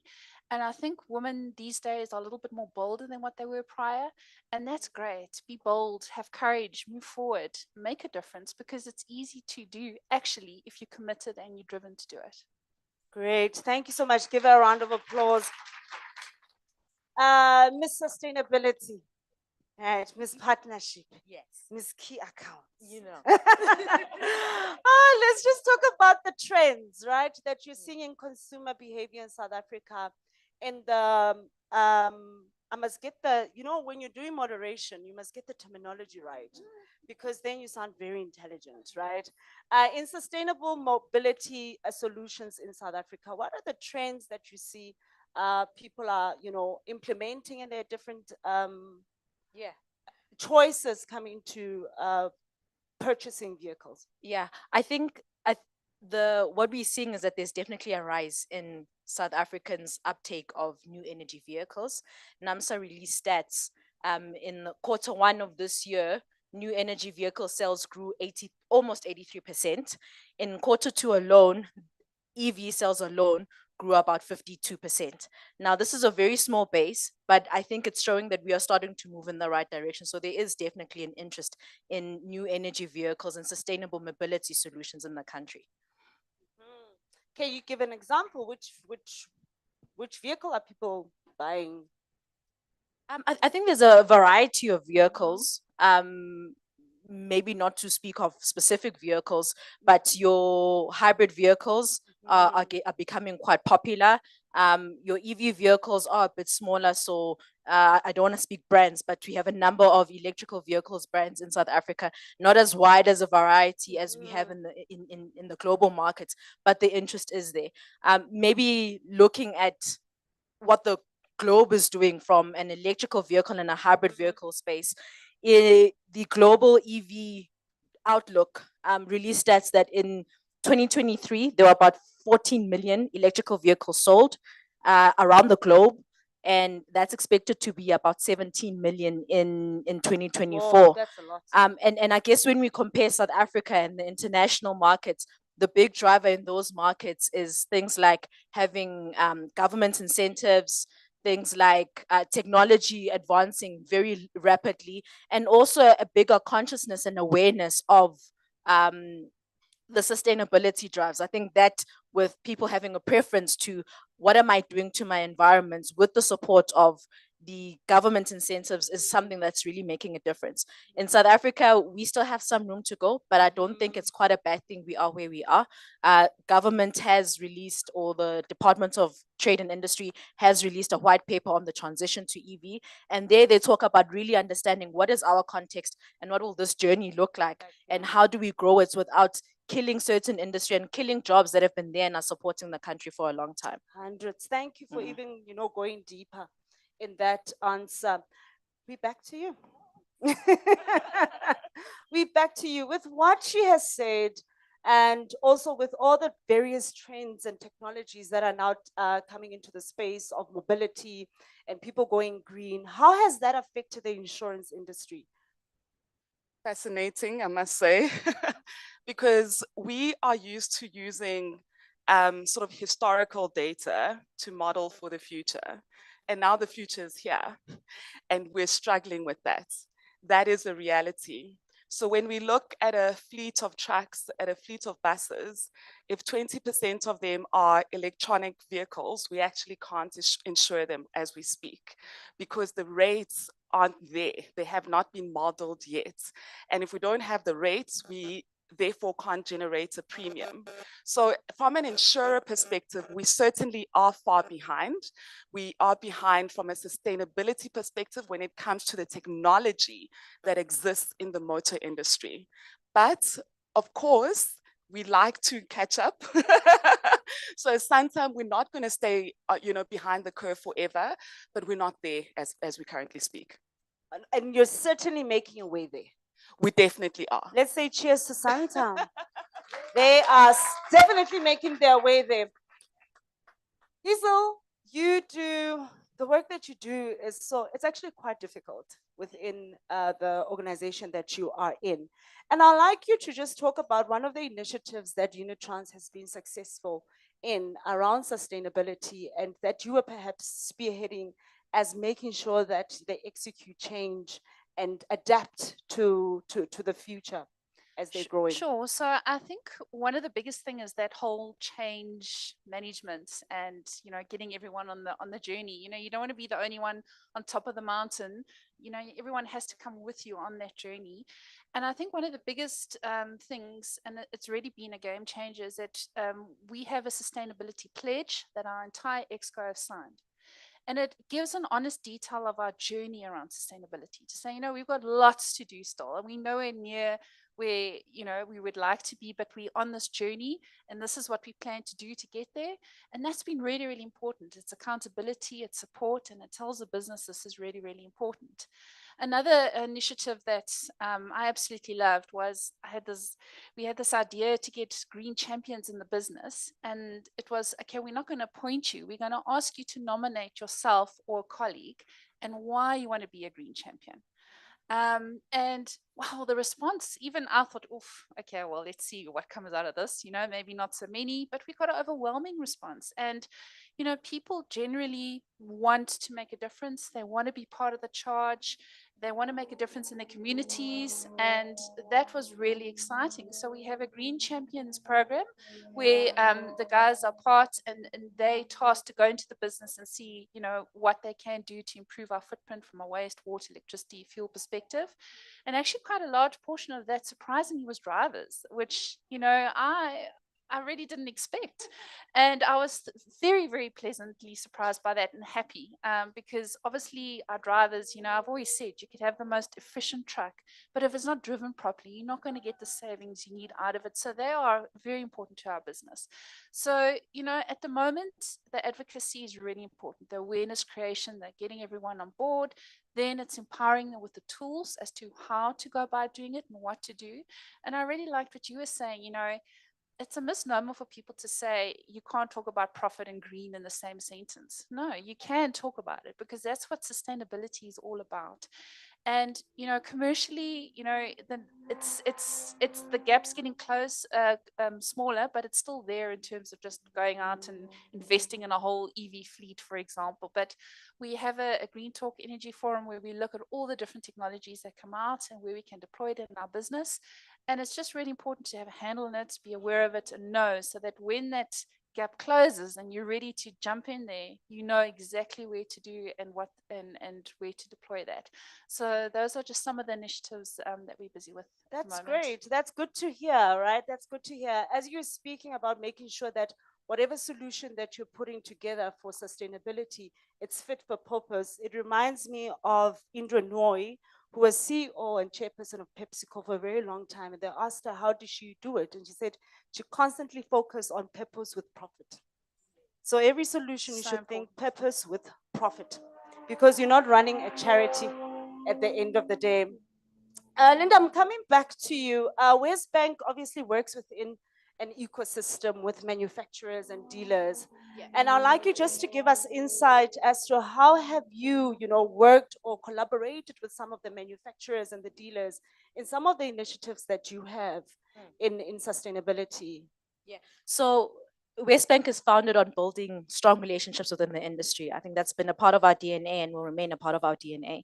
As we transition into sustainable mobility solutions, we're working very closely with our OEM partners to make sure that our customers are provided with solutions that actually fit their needs. And that's very important. With customers wanting to make transitions not only to hybrids, but also electrical vehicles, we work together with our partners in making sure that the customer understands their transition journey. Do you understand the application of the vehicles that you're going to be using? Do you have enough charging stations? And if you don't, what solutions can we put in place? What reporting can we give to then also show them that transitioning into this more sustainable vehicle is actually adding to the bottom line from a savings perspective, from a safety perspective. So there's a lot of work that we do together with our partners to make sure that the solution that we provide to our customer is the best in the market. Thank you so much. And you just highlighted the importance of education. Yes. Around your entire ecosystem, it's very important that you constantly educate that ecosystem pertaining the initiative that you have and also the future that you are building, as you said, mass sustainability. All right, I love that. I'm always going to call you that. Insurance also has, you also work within an ecosystem. And yes, you mentioned that Santam is still yet, to start doing certain things to make sure that you are well positioned for this new trend. But what would you say that within the insurance ecosystem, the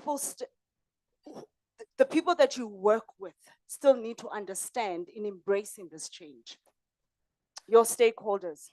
My stakeholders.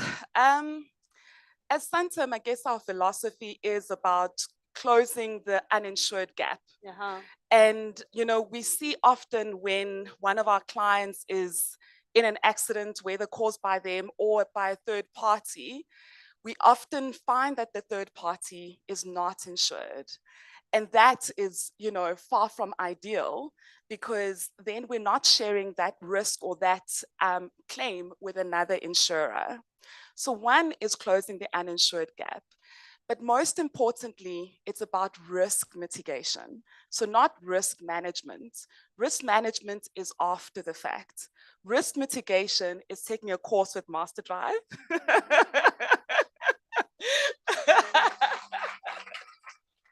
That's surely you guys have a brilliant partnership. Yes, risk mitigation is, for example, having dash cameras that have some sort of AI. I had a demonstration by one of our clients a few weeks ago, and one of their dash cameras can actually read the driver's face. And if they stop blinking for, say, 4 seconds, then they realize that the driver, or as in their eyes are shut, they realize that the driver is potentially fatigued, falling asleep, etc. And then what happens thereafter is that the radio is turned down by this technology, and then there's this alarm that goes off, and then their seat starts to shake. Honestly, I would not have believed it myself until I saw the technology itself. So there are lots of different technologies. Some are actually made in South Africa. This particular one that I was speaking about is from America, but yes, support local. So yes, we definitely want to be in the risk mitigation space.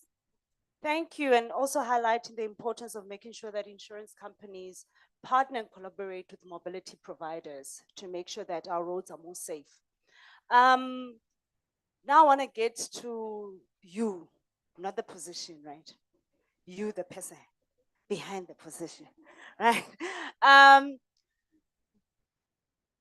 To get to where you are in your career, it has taken a lot of resilience and a lot of chutzpah. And I believe that you still want to get to a particular level. And my question is, what has been the role of partnerships in your career?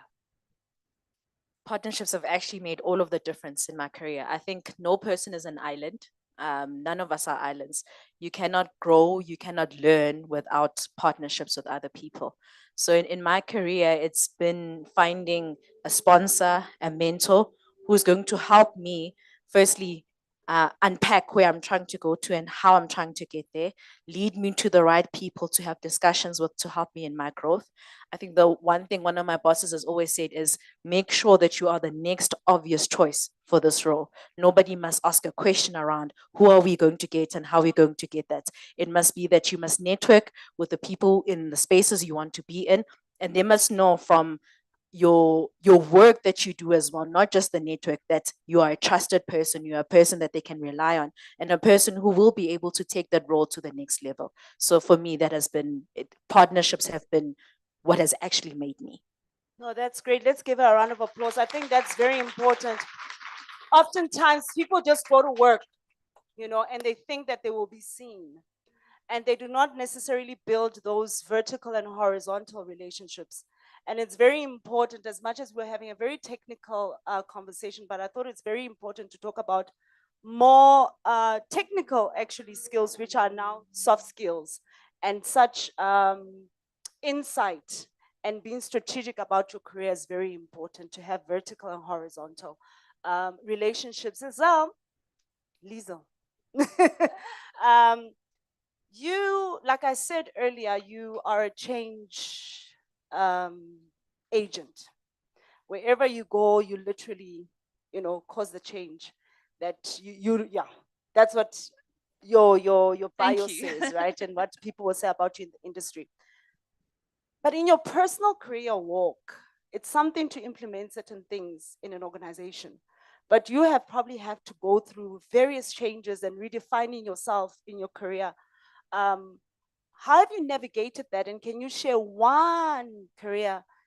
She's looking up there like, am I going to get the same question? And I'm going to bring a different question. So how have you, can you share an incident or a life experience where you had to, embrace change and then re-emerge differently within the industry? Absolutely. I mean, I've been doing sustainability in the logistics sector since 2009 when I was considered fringe, a bunny hugger, and honestly, I thought, geez, I've really screwed my career over big time here because, but there was always that passion to make a difference and to improve whatever we need to do.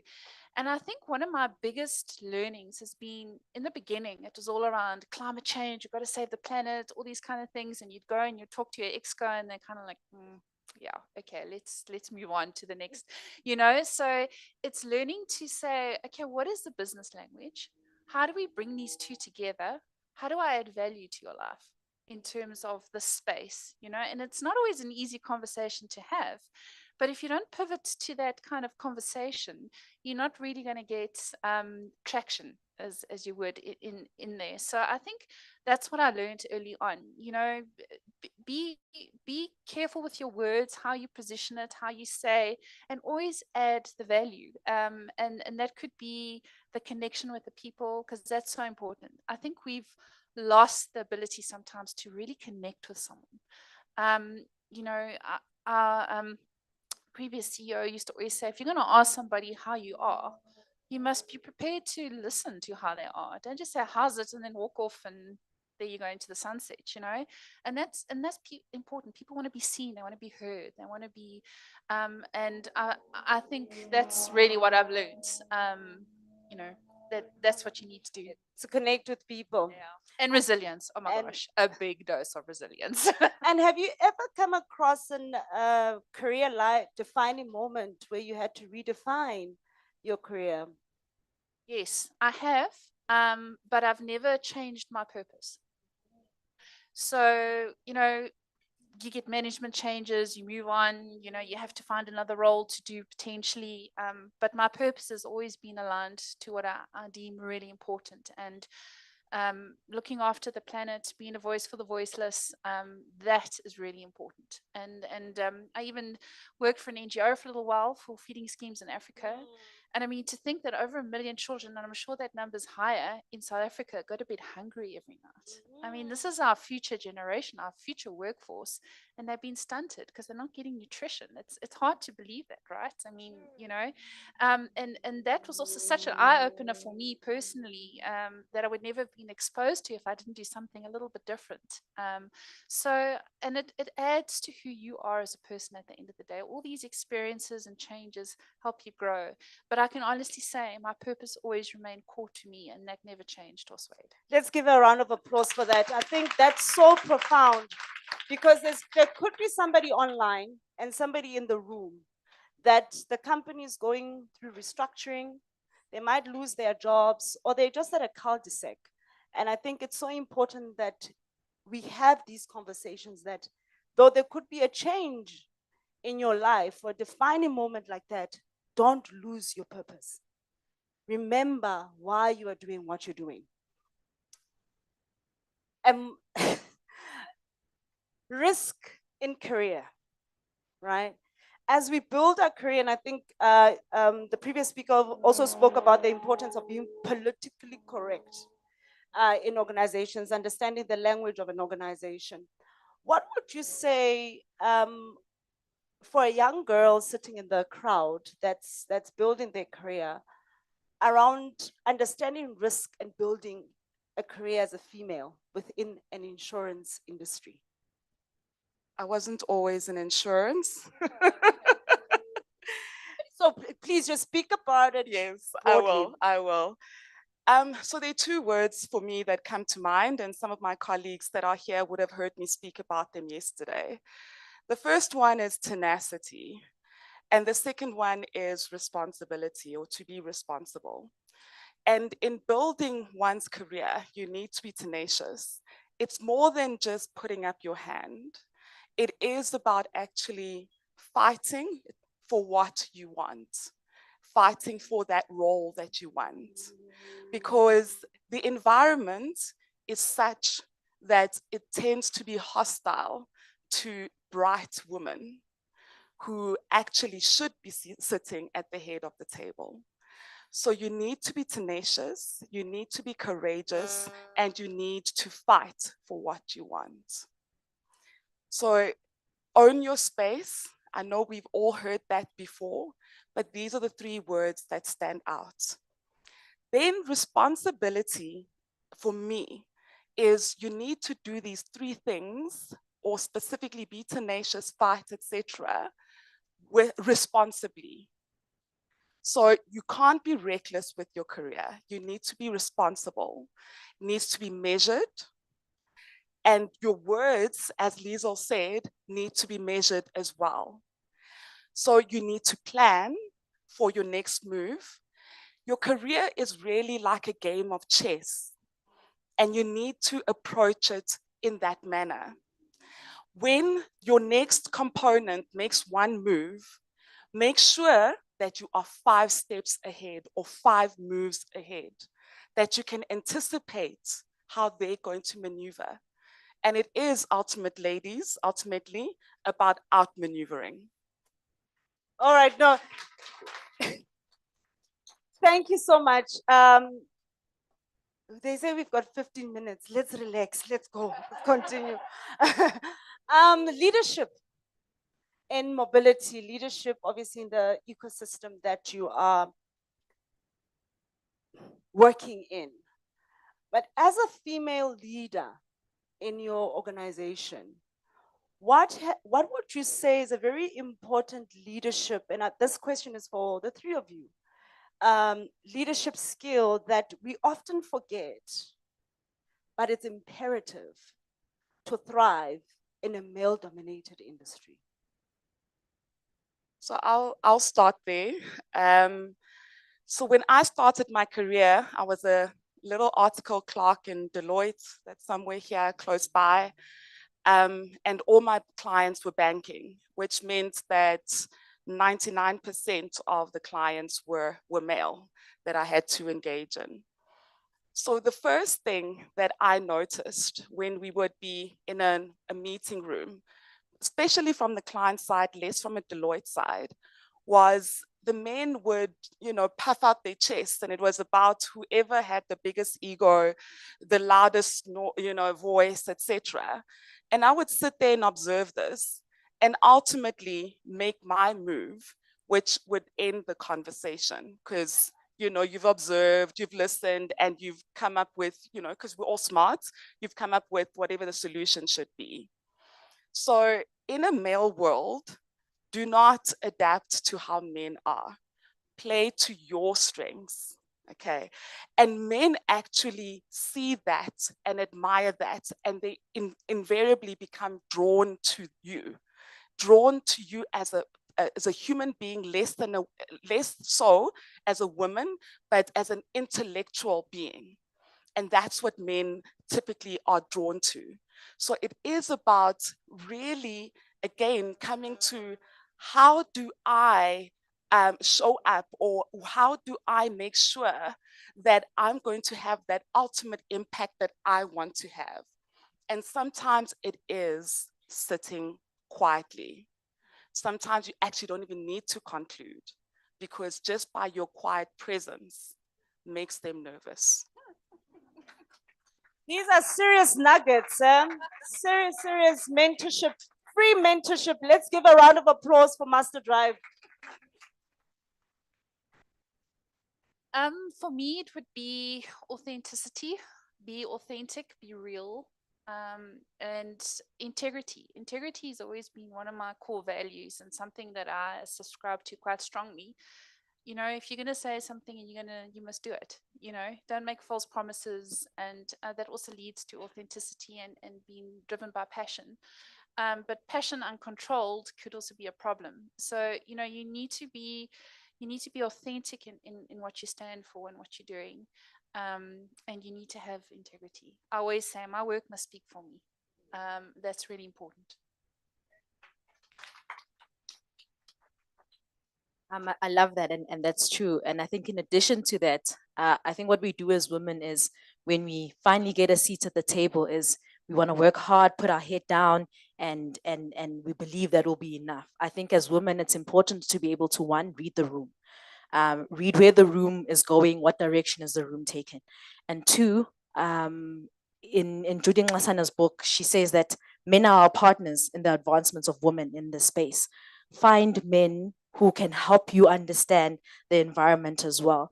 Pull them into the journey, help them be part of the advancements of women. Because in that way, you're not the only one who is an advocate for women in your space. Now you have men who are in positions of power and can actually make a change in driving the advancements of women in the workspace. I think those two things are important. Is let's not forget to network, and then let's also pull men in the journey and know that it's dual accountability. It's not just our accountability. Very true. And speaking directly to the theme of connecting, collaborating, and conquering, Yes. is that we are all working towards a better future for the country, both male and female. Lastly, until I think I'm going to give one person an opportunity to ask a question, but my last one is around resistance in the initiatives that you might be handed over in your job or tasked to do in your position, and you have to come up with an initiative around sustainability and execute it. And oftentimes you are met up with resistance. I think some people that are in ESG here could also attest to it, or whatever it is, whatever project that you might have been tasked to do, and oftentimes resistance is what you are faced with. And I'm opening it up again to the three of you to say, how have you overcome that, especially under the umbrella of sustainability?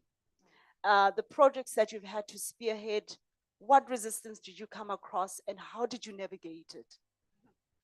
I think maybe even beyond the sustainability topic, you will always meet resistance in some of the things that you do.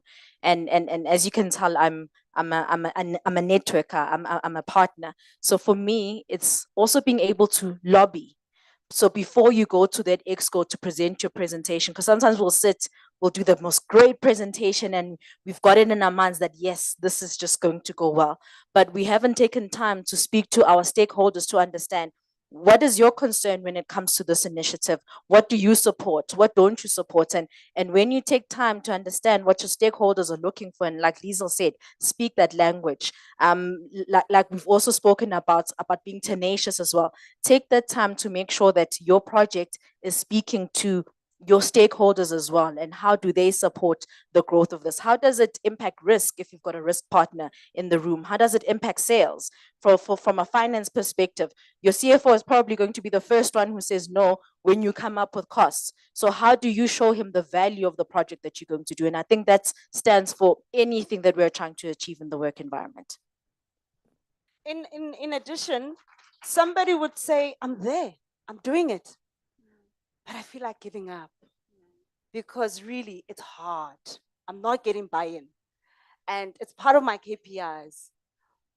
In adding to what Linda was saying, what would you say to that individual? So that's where the resilience and the purpose comes in. You know, you do need to take a step back and just restock and recharge and go, okay, what went wrong there? I mean, we make mistakes. I mean, I've made mistakes plenty. Then I'll take a step back and say, okay, how could I have handled this better? What could I have done better in this space? And that's really, really important. And I must say, I can use this example. In my early days, I submitted a report to the CFO at the company I was working with at the time. It was so many errors. I was under such pressure to get it done, and I got stuff late, and it was rushed, and I was so embarrassed after we went through it. And I actually went to him the next day, and I sat down. I said, I'm sorry. I gave you a substandard report, and I shouldn't have, and I apologize for that. Do you know, he was aghast. He said to me, in all the years, I've never had someone come and apologize for something like this. You know, people will usually defend and say, oh, it was so-and-so's fault or whatever. But I took ownership. I said, oh, guys, I'm sorry, you know. And he appreciated that so much. And since then, we had such a close relationship. He actually helped me with the things I was being challenged with. So I think, you know, that would be my answer to that. You know, you just own your space, have that conversation, be real about it. And with resistance, understand where is that resistance coming from?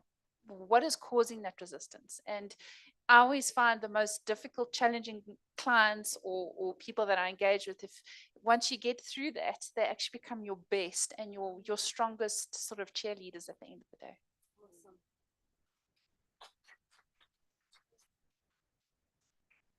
So everyone loves a good idea. You know, so when we go to the boardroom, etc., it's amazing. But I think often people find these good ideas, be it sustainability, be it culture, etc., as fluffy. But the reality is all of these ideas, specifically sustainability, has an ROI. And it is incumbent on yourself, me, that is positioning that business case to demonstrate that return on investment. Because the corporate, be it a capital, you know, capital animal, it's going to want that return of investment. If we're going to put money in to an initiative, we want to see what that ultimate output is.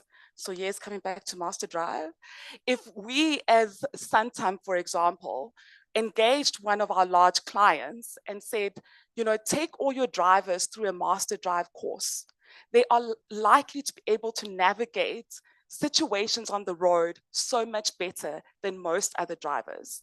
So from a Santam perspective, we have fewer claims and the client themselves have fewer hours in terms of from a sort of a productivity perspective, because the less trucks that you have on the road, the less productive you are. So it's a whole sort of, as we say, ecosystem. But ROI is most important to demonstrate. Very true. Let's give them a round of applause. You know, I think that point of ROI is so important because, like you said in your opening line, that everybody likes a good idea. But as we sit here, we know that sometimes things are just buzzwords. You know, 1 minute everything is sustainability in an organization and we are moving left, right, and center, sustainability. Hey, ESG, left, right, and center is ESG. And then nothing is ever done. Nothing is really ever done. And with what these three ladies have said, I think we need to really take up that challenge and say, irrespective of the resistance that I might face, I really want to leave my mark within this ecosystem. I'm going to connect, I'm going to collaborate, and I'm going to conquer. There's one question from online. Your phone just, it's a lady that's in towing, and it's for you, Linda. And she's asking, I'm just paraphrasing, but she's in towing, she's in car towing, she's asking how can she make an impact within this industry as an entrepreneur in towing? Sure. I know. And she said, Linda.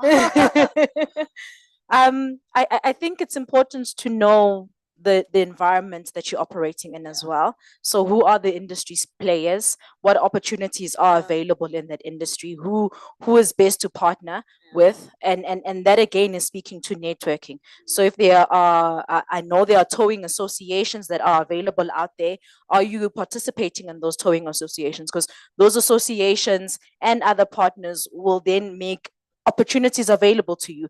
Are there opportunities that you might not know of when you're sitting by yourself on your own trying to grow that environment? So I think it's important to network in that space and seek out opportunities that are perhaps might seem a bit far. So be brave and contact people that you probably don't think would ever speak to. And I'll give an example. If I needed a new mentor, and I couldn't think of anybody in my organization at the time. And I contacted a lady that I had never spoken to before on LinkedIn.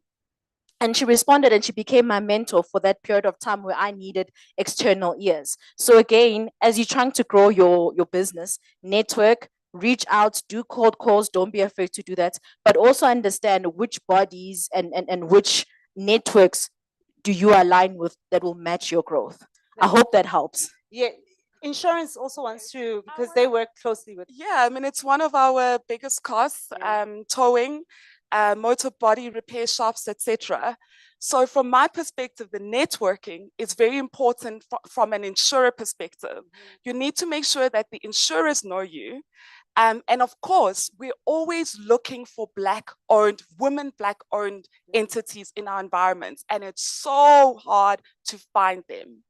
So if you were to approach a Santam, an Old Mutual, a Hollard, etc., you would definitely have an ear listening to you as a woman-owned tow truck company. Thank you so much. So if you're listening online, there is a green light to DM them on LinkedIn. They're saying they're going to listen to you. 2 minutes. Yes, ma'am. I love brave girls. Say brave girl. Here's a mic. Yeah, wait. I want everybody to hear your question. More of the answer to the lady, right? I'm with Avis Fleet, and underneath the businesses that I look after is a fleet accident management team. So when this lovely lady's asking about towing, it sparks for me excitement. One, female. We are consistently looking after a customer at one of the most difficult times, right? You stuck somewhere. And this industry in the towing is, sure, it's something else, right? But a much needed part of the ecosystem. I'm hoping she can reach out to us as Avis Fleet, because we actually have a team, and I'll close it out with that. We look at all the partnerships and suppliers from towing panels, that whole entire process, right? So Denise Ngwecheni is the name, lady, wherever you are. Please reach out to me, find me on LinkedIn, and we're gonna make it happen. Thank you. So next year, when we come back, we want to hear about that testimony, because then it will speak to the testament, and it will encourage MasterDrive to continue convening us, connecting us, because clearly the impact is far and wide. To my 3 panelists, Lewauza, right?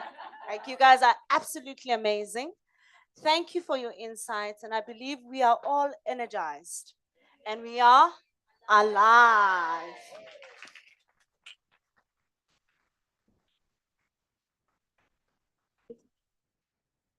Please, can we give them another round of applause? That was incredible. And how privileged are we to watch Linda talk about being brave and taking a chance, and watching in real time how someone just put up their hand and asked a question, and now they're partnering with Avis. I mean, look what happens when you put women in a room together and we become a little bit brave. I was listening to you and you were saying network, go out there, say the thing. And I was sitting there and I was going, no, never me. I'm not going to network. Networking is scary. But look at that. Just be brave. So I encourage you after this to please network and be brave. I know it's scary to go up to someone and say, hi, do you want to be my mentor? But look at what can happen. Next year, who knows? You know, that could have been you. Okay, we're going to carry on with our speakers before we get into some mental and wellness, mental health and wellness. Maya Smith, the Director of Customer Service Operation at Ford South Africa. She's going to be chatting to us about empowering women through performance. Please give a round of applause to Maya. Can you all hear me? I managed to bag one of these, which is awesome. Also very old school, so forgive me for paging through my notes. So my name's Maya. I'm the After Sales Director at Ford South Africa. I was asked to cover a very interesting topic today, empowering through performance. I sometimes have trouble sticking to a brief. Sorry, Eugene. Because honestly, the older I get and the more I see, the less I think we need to be empowered. So over the next 15 minutes, I want to turn this topic totally on its head. And I want to leave you knowing that the way you are right now sitting in this room is exactly what the industry, the country, and the world needs. I want to show you that embracing everything that is stereotypical about you, everything everyone has told you to suppress, is what makes you excellent at your job, better than the people you are surrounded by. And that empowerment, waiting to be or feel empowered, is unnecessary, because you already are. So a few things about me. I'm not a petrol head. I don't care much for cars. I come from a family of non-petrol heads. I know that is mortifying, but I've worked at Ford for 10 years, and literally my parents, my brothers, everyone I am related to still does not give a damn about cars. My dad was a surgeon. He's retired now, but he was a surgeon at the Children's Red Cross Hospital in Cape Town growing up. And every time a boyfriend would come to collect me at home, he would lecture them for 10 minutes about safe driving and threaten to take them to the mortuary to show them people that had died in car accidents. Legit. I am surprised anyone ever came back for a second date. I really am. Probably as a result of that, I'm petrified of speed. I refuse to go on a roller coaster. This is as close as I'll ever come to a racetrack. I mean, just hearing these cars gives me anxiety. So suffice it to say, I did not grow up to aspire working in the automotive industry at all. It was the furthest thing from my mind. I saw myself in marketing or FMCG or fashion or something girly, because I have always been, and I will always be, a girl's girl. I have been obsessed with Barbie before everyone became obsessed with her last year. She was my icon since I was 5 years old. I love all shades of pink. I cry a lot. I am sensitive AF, and my husband tells me I'm irrational at least 1 week of every month. But I'm the after sales director at Ford, and I'm the first ever woman to hold this position. Definitely not the last, but the first.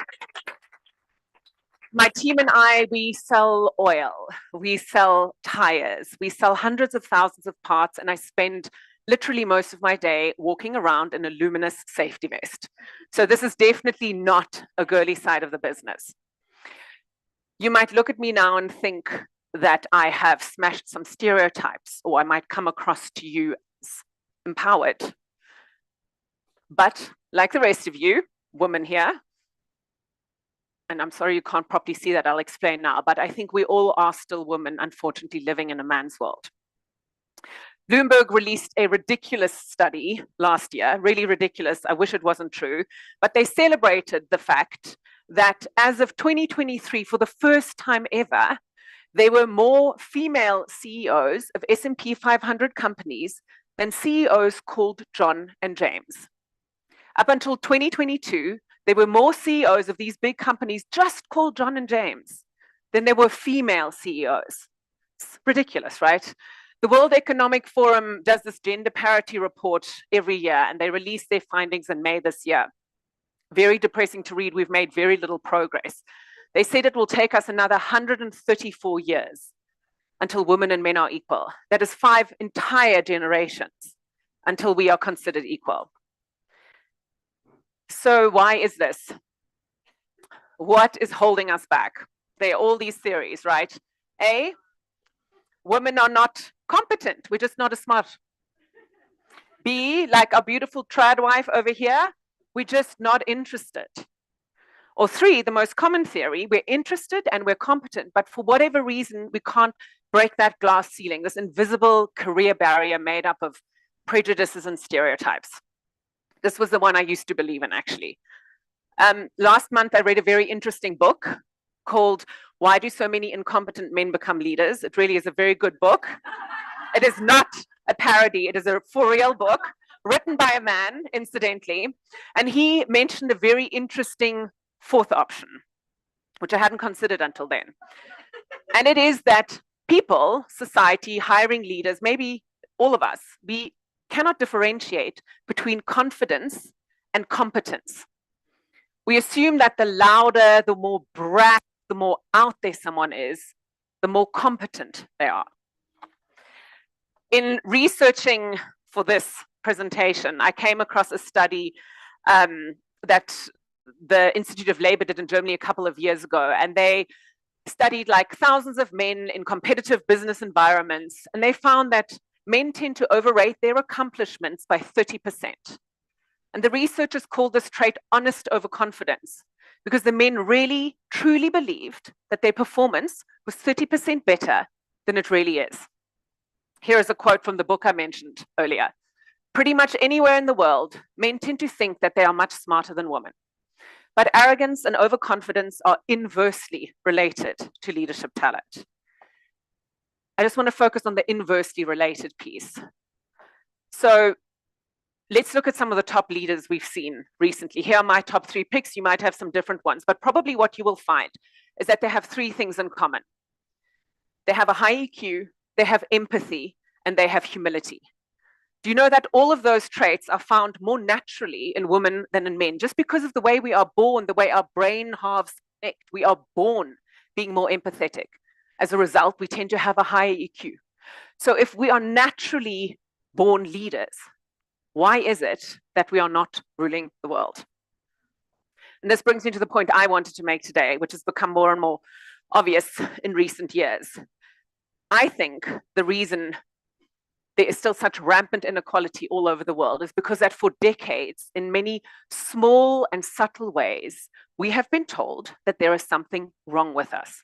We have been told that we need to fix ourselves and that we are the ones holding ourselves back from rising. In a nutshell, we've been told that the problem is ours to solve. Dudu and Alana, those who know me know it's not even love-hate. I mean, I cannot stand golf, but let me just explain. Not because of this, it's a general thing, but last year I had a disagreement with a bunch of senior execs at work. The men had been invited to a golf day, and the women had not been invited because we don't play golf, because who has 9 hours on a Saturday to play golf? So the expectation was that we as the women would stay at the office and continue on with meetings while the men went out and networked with our dealers and played golf. So I challenged this in a forum of senior executives, and then I was told that this was a very important fundraiser for a very important project, and if I have a problem with it, I needed to come up with an alternative. So within 2 minutes, this entire thing had become my problem to solve. Really silly example, I'll give you some others now, but essentially we live in an unequal world, yet it is our problem to solve it. Here are a couple of ungolf related examples. So Sheryl Sandberg published this book, Lean In, that all of you will know. A couple of years ago, it became a movement. And it was based on this philosophy that women needed to introspect, that we needed to learn how to ask for more money, negotiate harder, be more confident and bold at work. Essentially, that we needed to become like our male role models. And when this came out, I read it, I devoured it, and I bought into it, hook, line, and sinker. I spent so many years at work trying to hold back the tears, trying to fake it till I make it, trying to act like a man. It was exhausting, honestly. At one point, I remember having a conversation with a colleague at JLR, at Jaguar Land Rover, a female colleague, and we were comparing notes on whether it was more comfortable to cry in a Cougar or in an Evoque. So the Evoque won, clearly. But I spent so much of my time and so much of my life just trying to act without showing a single sign of vulnerability at work. Do you know how many female leadership courses I have attended? How many hours I've spent being trained how to fit a specific model of leadership? And guess how many male leadership courses my colleagues have attended? They don't exist. There's just leadership course and a female leadership course. Imposter syndrome. It's something that we talk about as affecting women, something that is holding us back. How many of you have experienced imposter syndrome? Yeah, right. I'm feeling it right now. You've probably read about it. You've talked to your coaches or mentors about it. You've tried to figure out how to overcome it because you want to move on in the world, right? But if you think about feeling like you don't belong, feeling like you're out of place, feeling like you're not good enough, it's a totally natural human emotion. And if you asked any of your male colleagues, your male friends, your husbands, they probably have felt this way at some point in their lives too. They're not calling it a syndrome. They're calling it a bad day. But for us, it's a condition. It's a thing that we have to overcome that is holding us back. And unfortunately, I think the same is true about empowerment. Here's the Oxford English Dictionary definition of empowerment. Becoming stronger and more confident, especially in controlling one's life and claiming one's rights. So I don't know about you, but the strongest and most resilient people I know are women. The people controlling their own life and that of everyone else around them are women. And the only people stopping us from claiming our rights to reproductive freedom, our rights to physical safety, our rights to wear whatever we want without fear, are men. So if you ask me how you should be empowered or empower yourselves, my answer is simple, just don't.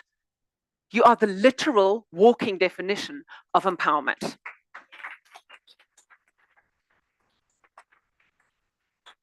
My career really started taking off when I stopped trying to fight everything that was female about me. When I showed tears at work sometimes, when I admitted frequent and open vulnerability with my team, and when I showed them that I didn't have the answer to every problem.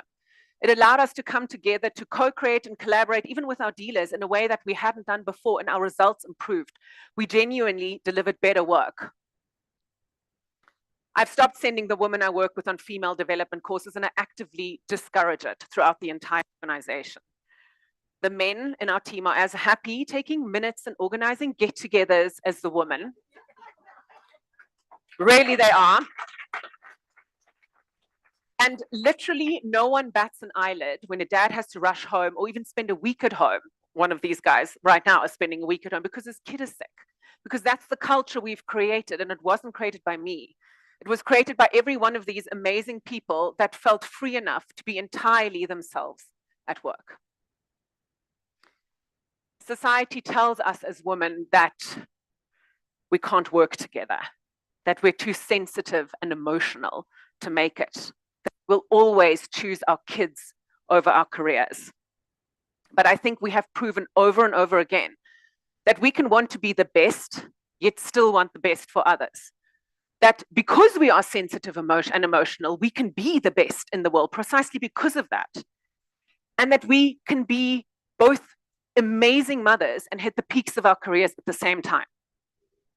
I think maybe that is a scary thought for a society that has been built around keeping women out and keeping us down, and when that didn't turn us on each other and ourselves. Waiting for that promotion or that new job or starting your own business is not something you have to wait for, because society has told you to chisel away at yourself until you fit a certain mold. Because honestly, that mold has gotten the world into where it is today. So if anything needs to be broken, it's that. So I want to be super clear today. It is not our job to empower ourselves, and it is not our job to empower anyone else. Imposter syndrome, empowerment, leaning in, all of those things are just words, human emotions, but things that are created and put on us to make us feel as though we're not good enough the way we are. I think personally they're a delay tactic, and we shouldn't give those words any power over us. So instead of focusing on fixing ourselves, I think we need to take the hands, women and the men alongside us, and together create a better new world where everyone can be unapologetically who they are. Thank you.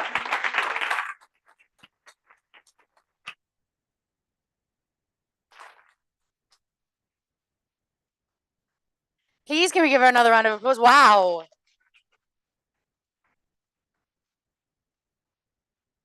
I believe that's what we call a shift in perspective kind of talk.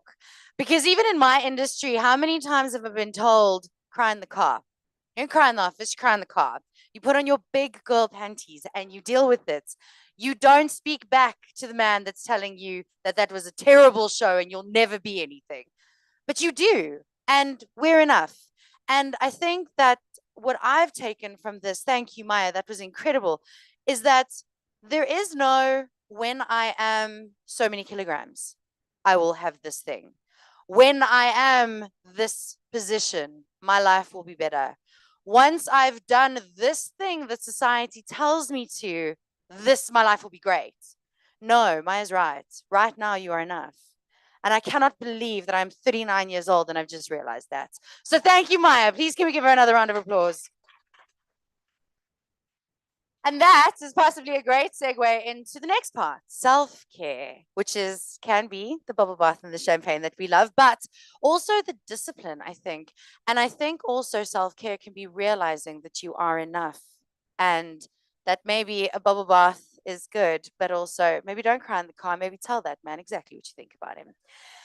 Kathy Heapy, body stress release practitioner. I think we all need you right now. And she's going to be chatting about fueling your mind, mental wellness for women in the fast lane. Please give her a round of applause. So we don't use the word old, we'd rather use the word old school, or let's rather use the word mature. So what a captivating few hours it has been to be in such an amazing environment with such dynamic and authentic women today. So please forgive me, I am going to use some notes today because I've spent a lot of time preparing for today and I don't want to miss anything. So it's been 14 years since I hung up my red uniform, a brand that I was so proud to represent, and my We Try Harder badges. Yes, it was a 20-year career with Avis. I did the skid pan training with Eugene. They called me the screamer. I hated speed. So I always sat in the back. But Eugene also spoke about chance encounters. And it was Eugene, after 20 years service with Avis, that it was at a golf dinner that Eugene offered me some wine. And I said to him, oh no, I can't drink wine. I suffer from migraine headaches. And he says, you should try body stress release. And he gave me the number for a practitioner in Alberton. And lo and behold, that is what changed my life. So there is a connection with MasterDrive and the ladies in red and blue. And I think even though I left the industry 14 years ago, if I have to rent a car, guess what? It'll always be Avis. So my journey into the wellness fraternity has brought many gifts and realizations with it. And today I have such a short period of time, but I'd like to share some of my nuggets and wisdom, nuggets of wisdom that I have collected along the way. But firstly, right now, I invite you to stop, unclench your jaw, soften your forehead, relax your shoulders, and breathe. When life stresses overload us, those emotions get stuck in our body and may present as symptoms of pain and discomfort. Have you been feeling too busy to take care of yourself, ladies? That's exactly the time that you need to. The key to understanding stress is beneficial, but as soon as we go over a level of adaptability, whether it be physically or emotionally, that's when it becomes detrimental to you.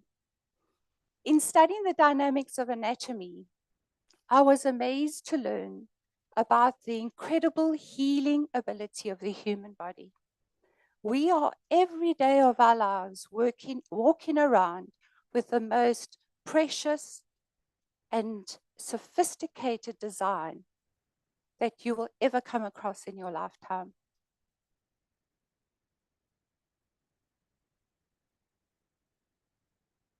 We are born with it. It's our partner throughout our lives. It enables us to feel emotion, pleasure, carries us around, transports us through the decades. What a pity that we take better care of our careers, our children, our motor vehicles, and our children than we take care of ourselves. In my training as a body stress release practitioner, I learned of how the body actually stores stress.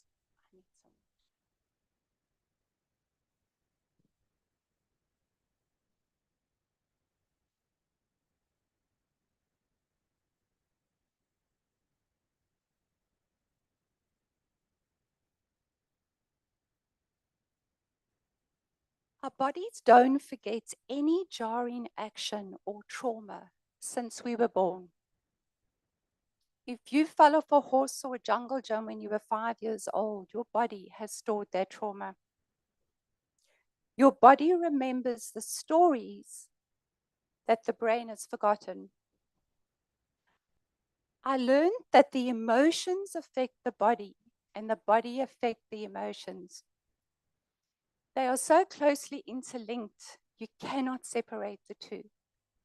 And I know today it's about emotional and mental wellness, but you have to understand the dynamics between the two.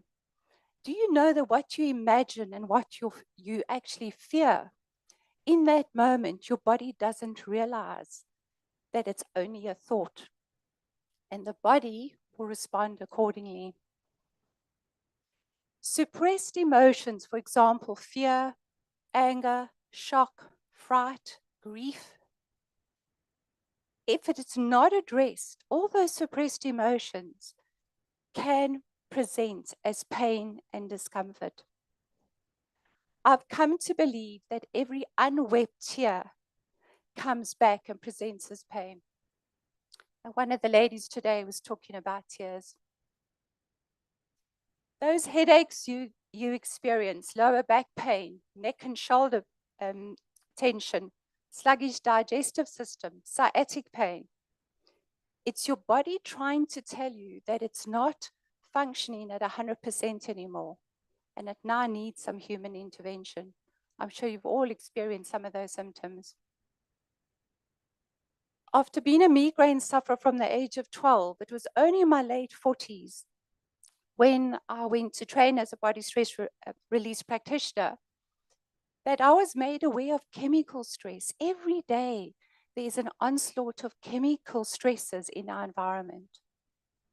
I discovered that chemical stress may be something that you're ingesting, inhaling, or absorbing through your skin. And what a aha moment for me to realize that all these years of suffering and with debilitating pain, that it was a chemical stress trigger that was actually contributing towards the headaches. In anatomy, I was simply amazed at how everything is beautifully and intricately connected in our physical structure. It's like a symphony with every part working in concert with the others. And especially to discover that even improving one's posture every day, that's another story.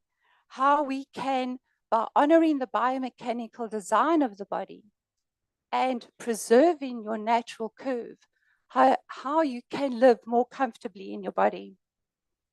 So today, ladies, I invite you to fall in love with taking care of yourselves.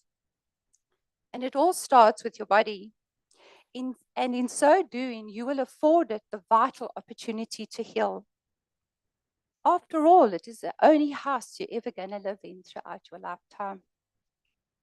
Wellness is not a trend. It's a timeless investment in yourself. You are the most important project that you're ever going to work on.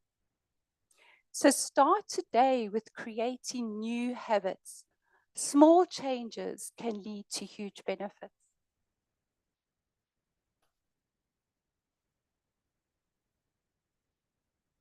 Few basics. Gifting your body with the sleep that is so necessary to maintain it. Do you know that it is the silver bullet in the healing process? Did you also know that the sleep hours before midnight are more valuable than the hours after midnight? So for every hour you go to sleep before midnight, I see someone looking guilty there, is equal to 2 hours after midnight. So if you are studying, I'm amazed at how many ladies who come to my practice are still studying at their age. So if you're studying, rather go to bed early and then get up early. Did you know that the retinas in your eyes are connected to the pineal gland in your brain? So that keeps track of your dark light cycles every day. So if you are staying up late in a well-lit environment, your brain doesn't know that it's nighttime, and your brain doesn't have the opportunity to release the sleep hormone melatonin to help you to sleep. And how many people are having to take melatonin in tablet form?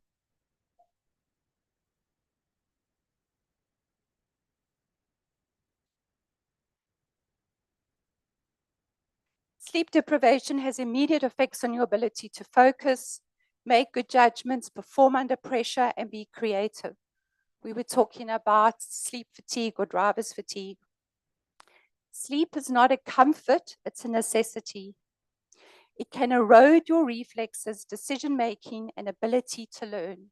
It also has physical effects. It can erode your body's ability to fight infection and deprive the brain the chance to heal itself. With over 600 muscles in the body, we were clearly designed to move. So if you need that mood boost, ladies, get moving. Don't wait for your gym session or your Pilates or yoga class. Put in your tackies and walk. Dr. Caroline Leaf she's a neuroscientist. I love her book, Switch on the Brain.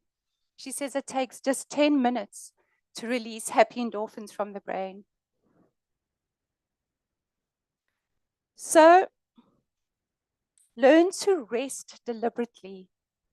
Resting is not about sitting, scrolling through on your devices and watching endless series. Working with vigor 24/7 is simply not sustainable. Ask anyone, we discussed burnout earlier, ask anyone who has been diagnosed with burnout. They will testify that burnout is sneaky and creeps up on you because you don't realize that you're borrowing from tomorrow to push through today. Burnout exists because we've made rest a reward rather than a right.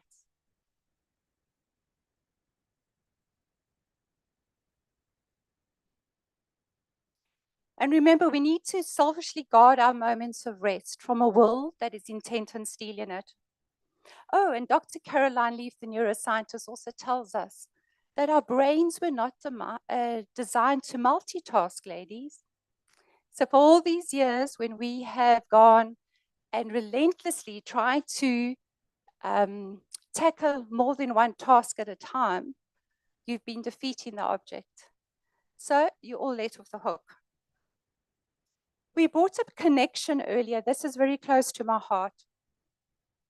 Speaking to some of my corporate clients, and I said to them, what do you yearn for more in the corporate world? A lot of them said, we wish the women didn't see one another as competitors, but rather work together.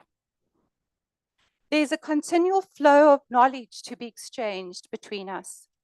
We live with our hearts wide open, so there's a continual flow of knowledge of connectedness. We are here to commune and to understand that we are all connected. And in my research, I was very interested to find that the quickest way to release oxytocin, the happy hormone, is by connecting. And let's face it, encouragement is like verbal sunshine. It costs nothing and warms people's hearts. When women support one another in business, they foster a collaborative environment that enhances success. By sharing resources, advice, and opportunities, women can leverage each other's strengths, leading to innovative solutions and stronger networks. So I see I don't have much time left. So what I do also want to add, which is very important to me, is that I would also empower you as women to educate yourselves on all the wonderful seasons of your hormonal cycles. A dear friend of mine has sponsored a prize today to attend one of her online workshops. Her company, she's a founder, she is a hormone educator and a holistic nutritionist. Please go and visit her on Instagram. She's known as the Happy Hormone Club. You'll find that and it came up earlier, that 1 week of the month, you'll be able to slay a dragon, conquer the world, take up any speaking engagement, and socialize. You are the social butterfly. Another week, you're going to want to isolate, become quiet, create, and become pensive. This is all natural in a woman's lifetime of cycles. So I think I'm about to run out of time. Okay, quickly. We are not born with a box of tools to equip us in dealing with life. So I would encourage you to ask for help. Seek a life coach, a counselor, a psychologist to help you lighten your load, ladies. There's a beautiful quote I came across by Lee Brown that says, "We ask for help not because we are weak, but we want to remain strong." There is a theory that we begin to heal as soon as we are heard.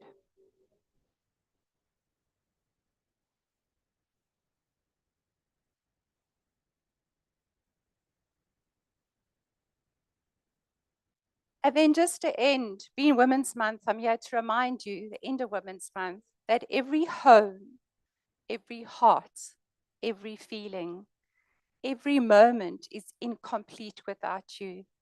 Only you can complete this world.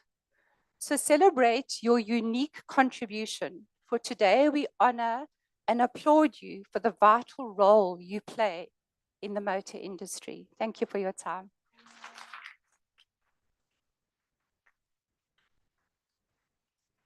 Thank you so much. Please can we give her another round of applause? I have to say, Kathy, I felt a little bit personally called out there. Bed before 12 and no thirst traps on TikTok until 3 o'clock in the morning. What am I going to do? But this brings me to another thing. My mom actually had this conversation with me not so long ago because I said, I'm anxious. My anxiety is so bad. I have all of these headaches. And she was like, well, get off TikTok. Just get off TikTok. And I was like, well, what am I supposed to do? And she went, get a hobby. And I went, but what's that? And I have no idea what one does for a hobby. So she suggested knitting, which isn't going very well. My dog ate whatever it was that I attempted. Anyway, it is now time for the main event, I think, the prize giving. Have you felt inspired, ladies? No, that doesn't feel like it. Have you felt inspired? I do apologize for the fast cars. But it is a racetrack, so I mean, it is what it is. Okay, before we start the prize giving, you've already been given a prize. You have a goodie bag, and I mean, you've seen all of these incredible speakers. Now, in the goodie bag, there's something from Pernod Ricard, and I would like to call up Kalashni to come and just explain it to us. Apparently, there is something that needs a little bit of an explanation.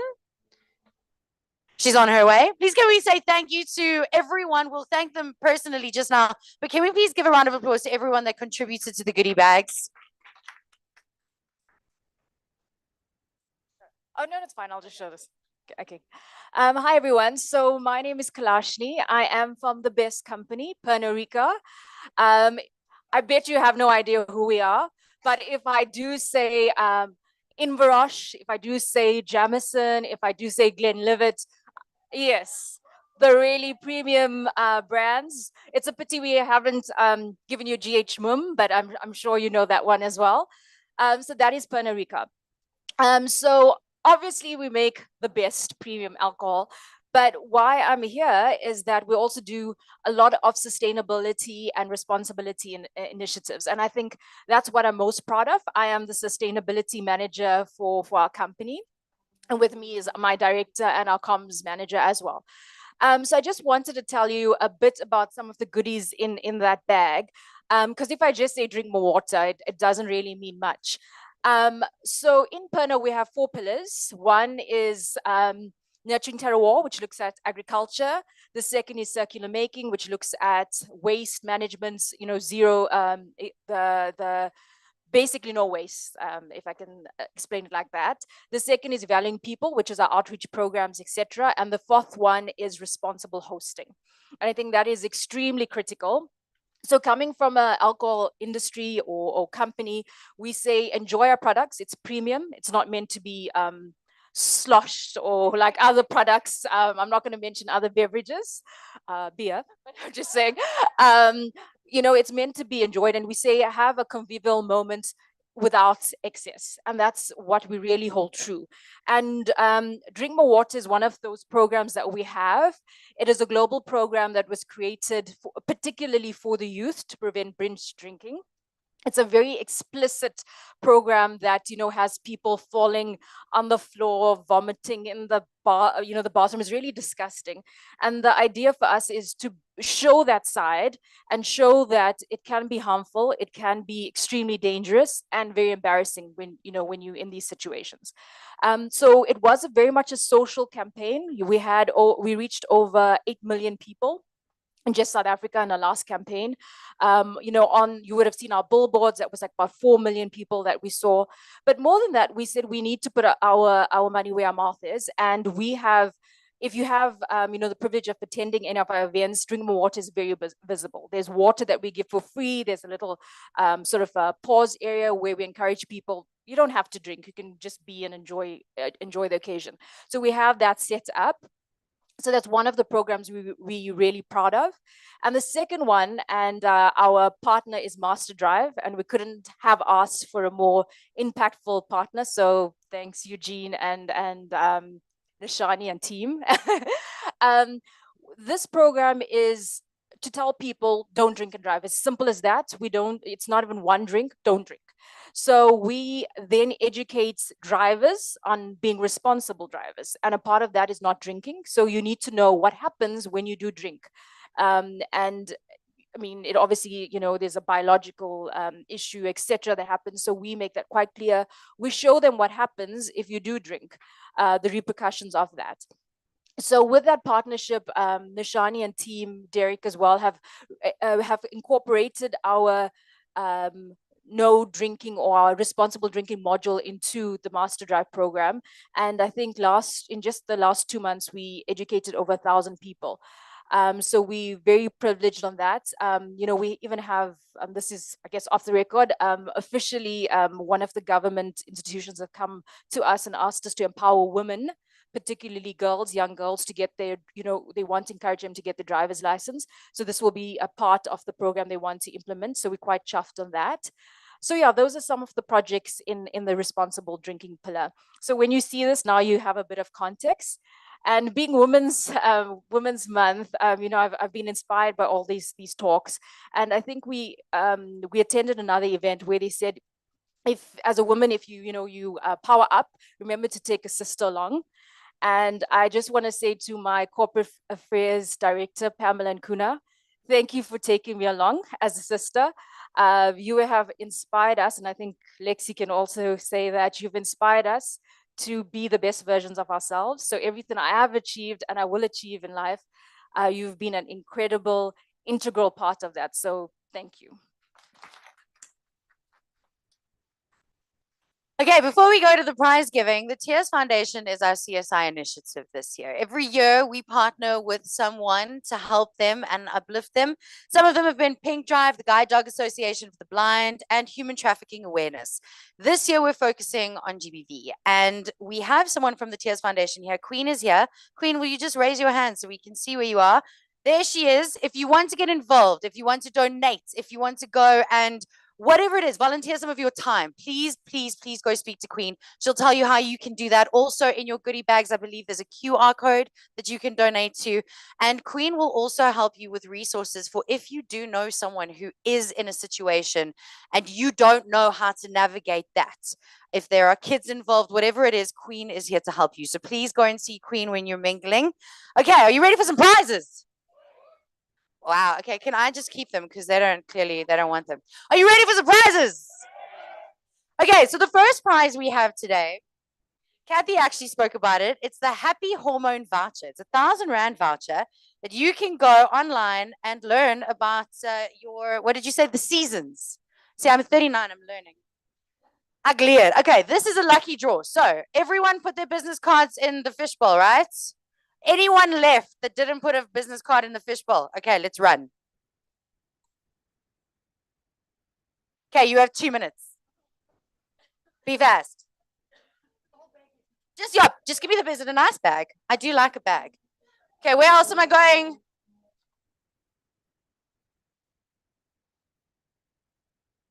And over here. Okay.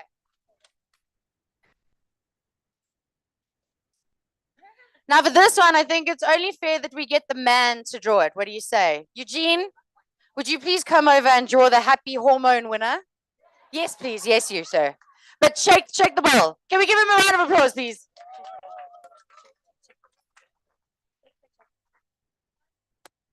Grou diep. Asseblief, oom. Grou diep. And here we have from Hertz. No, sorry, it's not Hertz. It's Avis. To me, please come along and get your prize. Woo!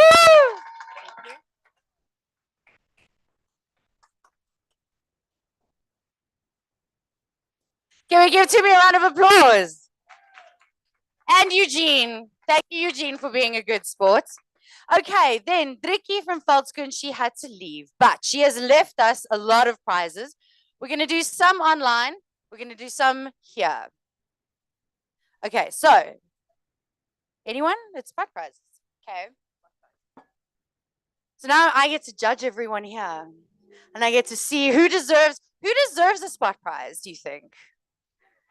All the men at the back are putting their hands up. I don't think so. No. Okay, so spot prizes. We have 6 for here and we have 4 for online. Where do you want to live? Where do you want to live, Veldskoen hats? You want to live here?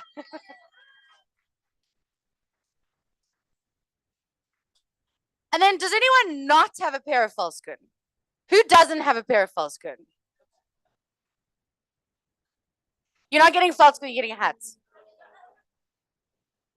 Someone might be getting Veldskoen soon.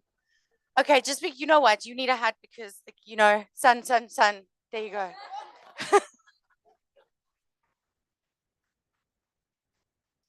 A pink hat. I think this pink hat needs a man. Yes, because real men wear pink. Come and get your hat, sir. You have to wear it now. And we want lots of selfies, please.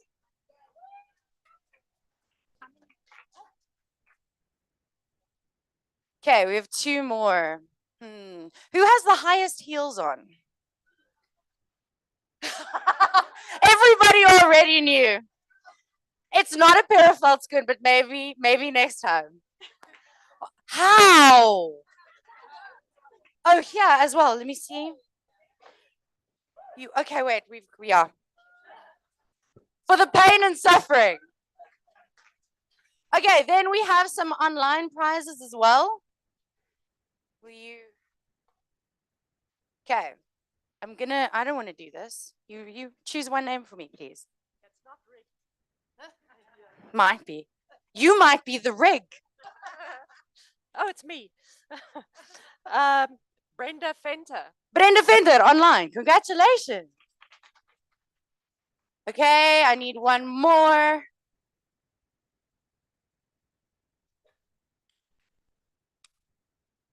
It's Sanele Sibanze. Sanele Sibanze, congratulations, watching at home.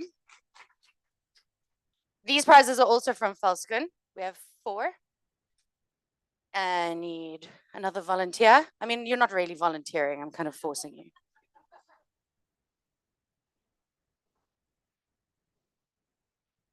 La Rochelle Thomas. Congratulations, La Rochelle. Okay, last one. Oh, sorry.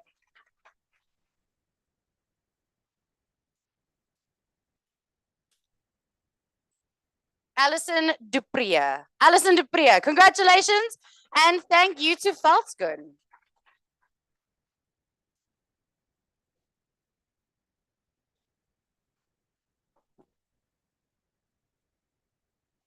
Okay, now body stress release. Kathy was just here. Kathy, I actually read a really good book. If anyone reads The Body Keeps the Score by Bessel van der Kolk, it will change your life. I promise you, things that you've been through that you don't even remember going through are showing up. So definitely read that book and go visit Kathy. Okay, we have body stress release sessions valued at 550 Rand. Unfortunately, the winner has to be from Joburg because that's where Kathy's based. And we have 3. Oh, that's so much responsibility. Okay, where am I going to go? Let's go here. It's a lot of pressure. Paula Taylor? Yay! You get a body stress relief. Who else is getting a body stress relief? Will you draw for me, please? I don't think that's how it works. Kalashni, you get body stress relief.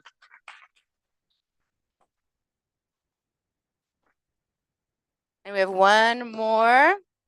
Please, would you do it, Pauline?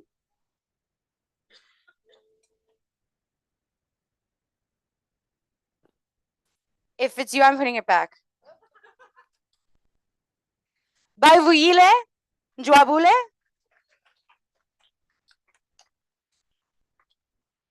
Come grab your prize, babe. Congratulations. Thank you, Kathy Healy.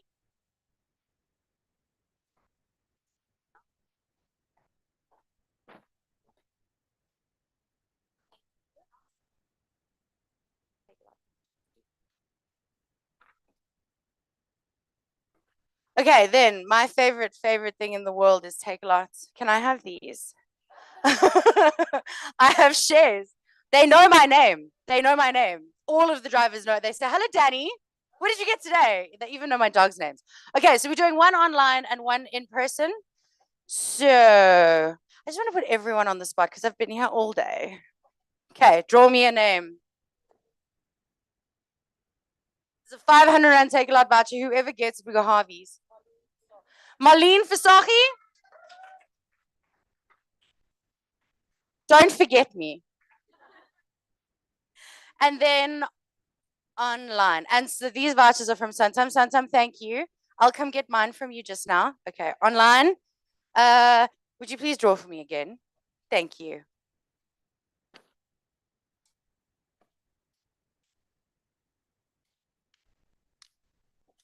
Maybe that's a sign for Danny. Lizelle Wellstead. Congratulations, Lizelle. Thank you, Santam, for the take a lot vouchers. Okay, it is now time for extra. Equestra? Extra. Who? Equestra. Thank you. I was like, who's Piraka Kumait? But this is the wrong place. Who's Piraka Kumait? Okay, Equestra has given us Cartwright glass vases. They're beautiful. I'm not going to take it out of the box because I'm very unlucky, or lucky, I don't know.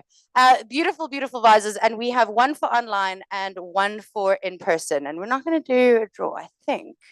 We're going to choose someone who is wearing pink. Please come and get your vase, babe.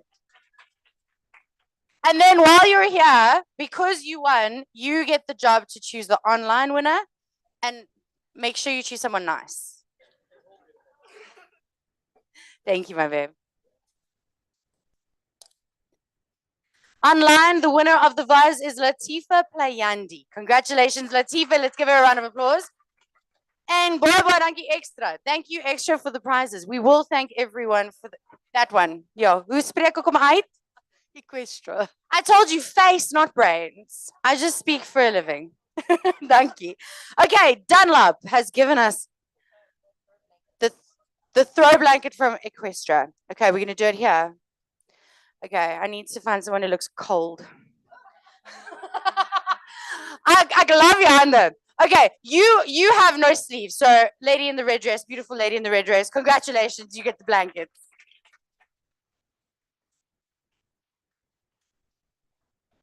Okay, now Dunlop has given us dash cams. So we have one online and one in person. So I need someone to help me draw. Yes, I love you. I love you. Thank you. Who is it, no wonder? I said fuss. Hold on. It is Tanya Govender. Congratulations, Tanya. You get a dash cam. Not for TikTok, for safety. Okay, and then in person. It doesn't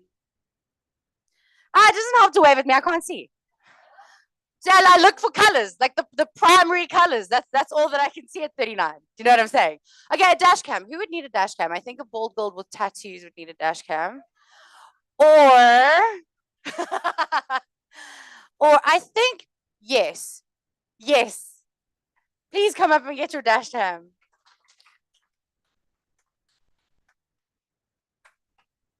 Thank you so much to Dunlop. Can we please give them another round of applause? Okay, now this next one is very special and very cool. I have no idea what it is, and they wouldn't let me open the box to look. It's from Unitrans, and it's wireless charging diary. Can we open it? Pull it. Oh, it's a fancy. Oh, it's fancy. Okay, hold on. I think I deserve it too. Okay, this is a yellow thing. A wireless charging diary. Oh, that is cool. Okay, so who wants one? We only have 3. Who deserves one? You know what? If you don't take the chance, you don't win the prize. Be brave. There we go.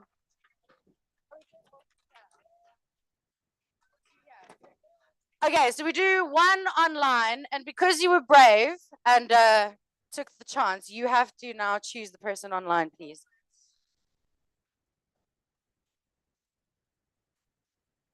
Mandisa. Oh, what a powerful surname. Nkabvunga. That is a beautiful surname. Thank you. Okay, please open it and show us what is it. Can you please pass it around as well? Just put it in your bag when it comes to your table. Okay, so we have one more diary. Who looks like they need a diary? I feel like we all have a diary for 2024. I love the begging face. Please, Daddy, please. It's like, please play me my favorite song. Yeah, I'm gonna go with in the white over there. Yes. Yes, you, yes. Come and get your diary. Thank you, Unitrans. Still have no idea what it is. No. Sorry. But please, can we show? Yes. Do you want to come and explain it to us, Liesel? Please? I'm very nuskierig about what this is. It's got the cables, right? And it's got a power bank in it, right? So let me open it. And then here. It charges your phone.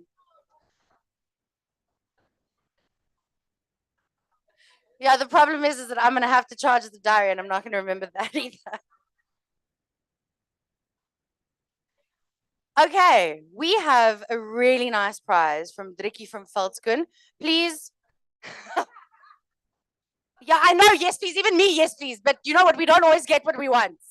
I would like a rich Formula One driver, but is that going to happen in Kailam? No, no. Okay, I could try. Are we going to share? Okay, so if you win the Veldskun, okay, but then who gets the Formula One driver is the question. Oh, you okay? That's fine. That's a fair deal. Shoes and a Formula One driver. I know there's no Formula One here. Men, please do not correct me. I learned that today. Okay, so Veldskun has given us a 4,000 Rand online voucher. And for this one, there's a question. No one wants to answer the question. Okay, the question is, what was Driki and the family watching when the idea for Veldskun was born? Wait, I'm coming to you. They were watching the Olympics. Yay! 4,000 Rand Veldskun voucher.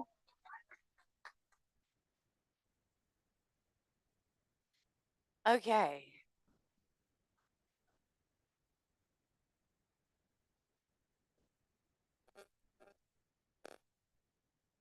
Hold on, I've lost my place.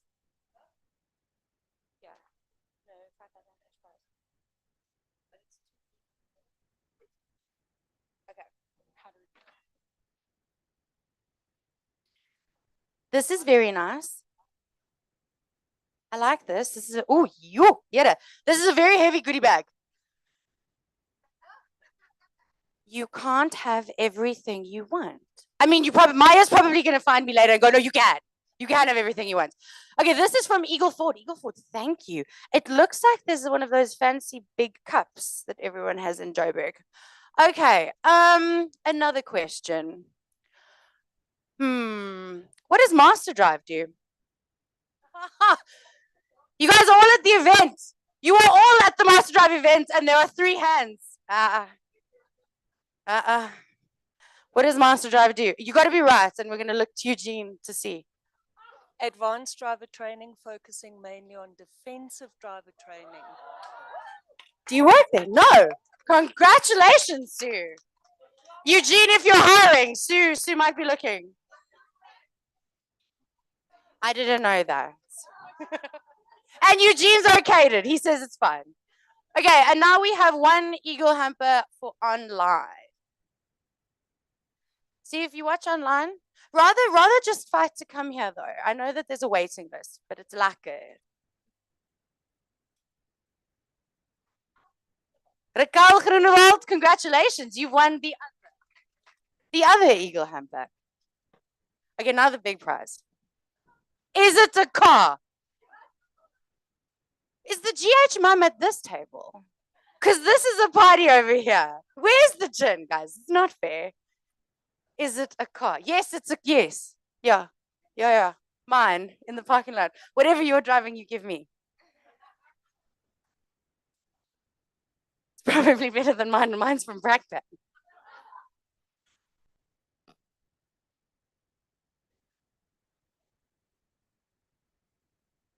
Okay, so the main prize, 5,000 Rand in cash and a nice check. It's not a car or a Formula One driver, unfortunately. But I need 3 people who are going to compete for this. So, I mean, please be careful and gentle with each other, but the first 3 people that come here, come. Done. Look at that. Okay, we have Mahendri, Louise in Olby. Okay, Olby. This prize is sponsored by MUA. And that face is not gonna, that is not a good face, babe. No one. None of the name tags do, but now I don't know because I was already tricked. Do any of you work for MUA? Okay, so the question is, what does MUA do? It says it on the thing. Hey, what did you say? Insuring houses. Eugene, please would you be the judge here? We had insuring houses, insuring individuals. Okay, okay, so what is the, okay, you know what? I'm going to go ask MUA. Okay, MUA, please ask the question, not higher grade.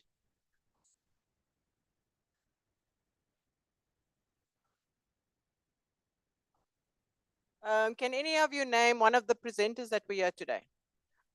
Well done.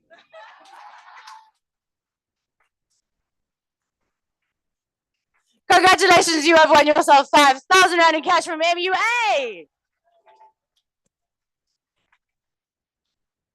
Please hold your check so we can get a picture. I'm sure they're there. Smile over there. Please, can we give MUA a massive round of applause?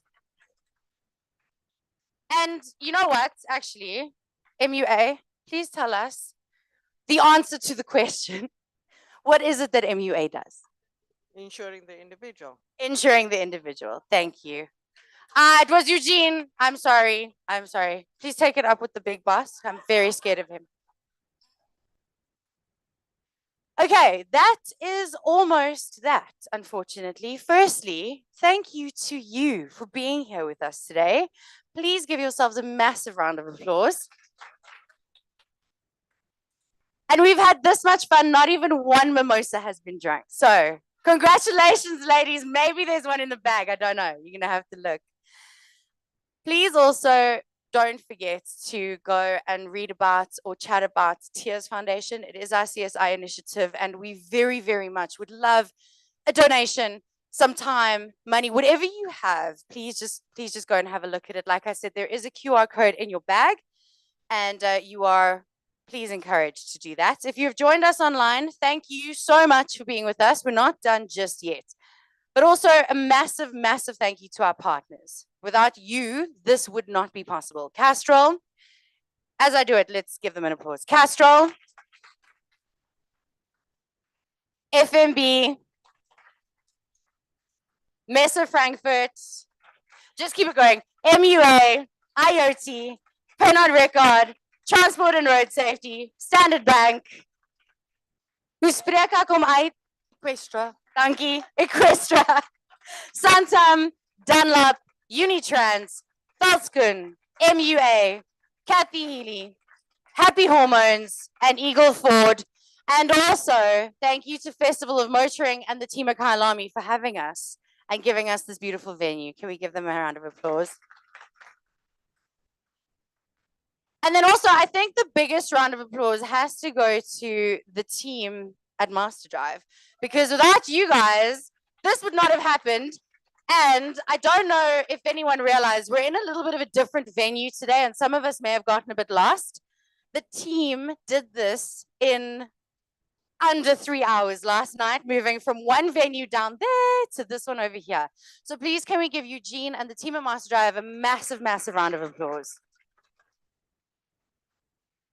And then lastly, please may I ask the speakers and the panelists to please join me on the stage with the representative from FNB. Linda, Tuli, Liesel, Florence, Tumi, Zelda, Siasanga, Driki, Maya, and Kathy, please could you join me up here?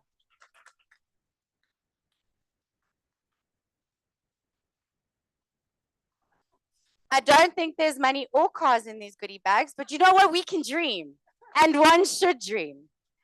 So thank you to FNB for a very, very special gift for all of you that were here, and me, and I might share, depending. There are incredible Carol Boys hampers for the panelists and the speakers from FNB. Please, can we give them a massive round of applause? Okay, but now, like, we're all family here, so please show us what's in the bag. We want to see. Ons wil do an unboxing then for us. Also, thank you to Zita Avis, who contributed to the goodie bags. I've already posted mine all over Instagram, so please do post yours. Don't forget to tag us. Awesome. Can we please give these phenomenal women another round of applause? And from one group of phenomenal women to the other, can you please give these phenomenal women a round of applause? Ladies, thank you. You may take your seats. Awesome. Girls and the few boys that are here, that is it. Another successful Women with Drive, the theme alive for 2024. Have you had a good day? Well, that's sounding better. Right, Eugene says the party is downstairs and we will see you next year for 2025 Women with Drive. Thank you so much for being here.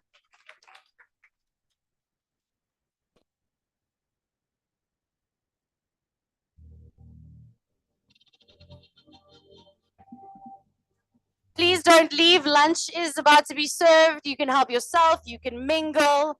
Please hang out with us for a little bit longer.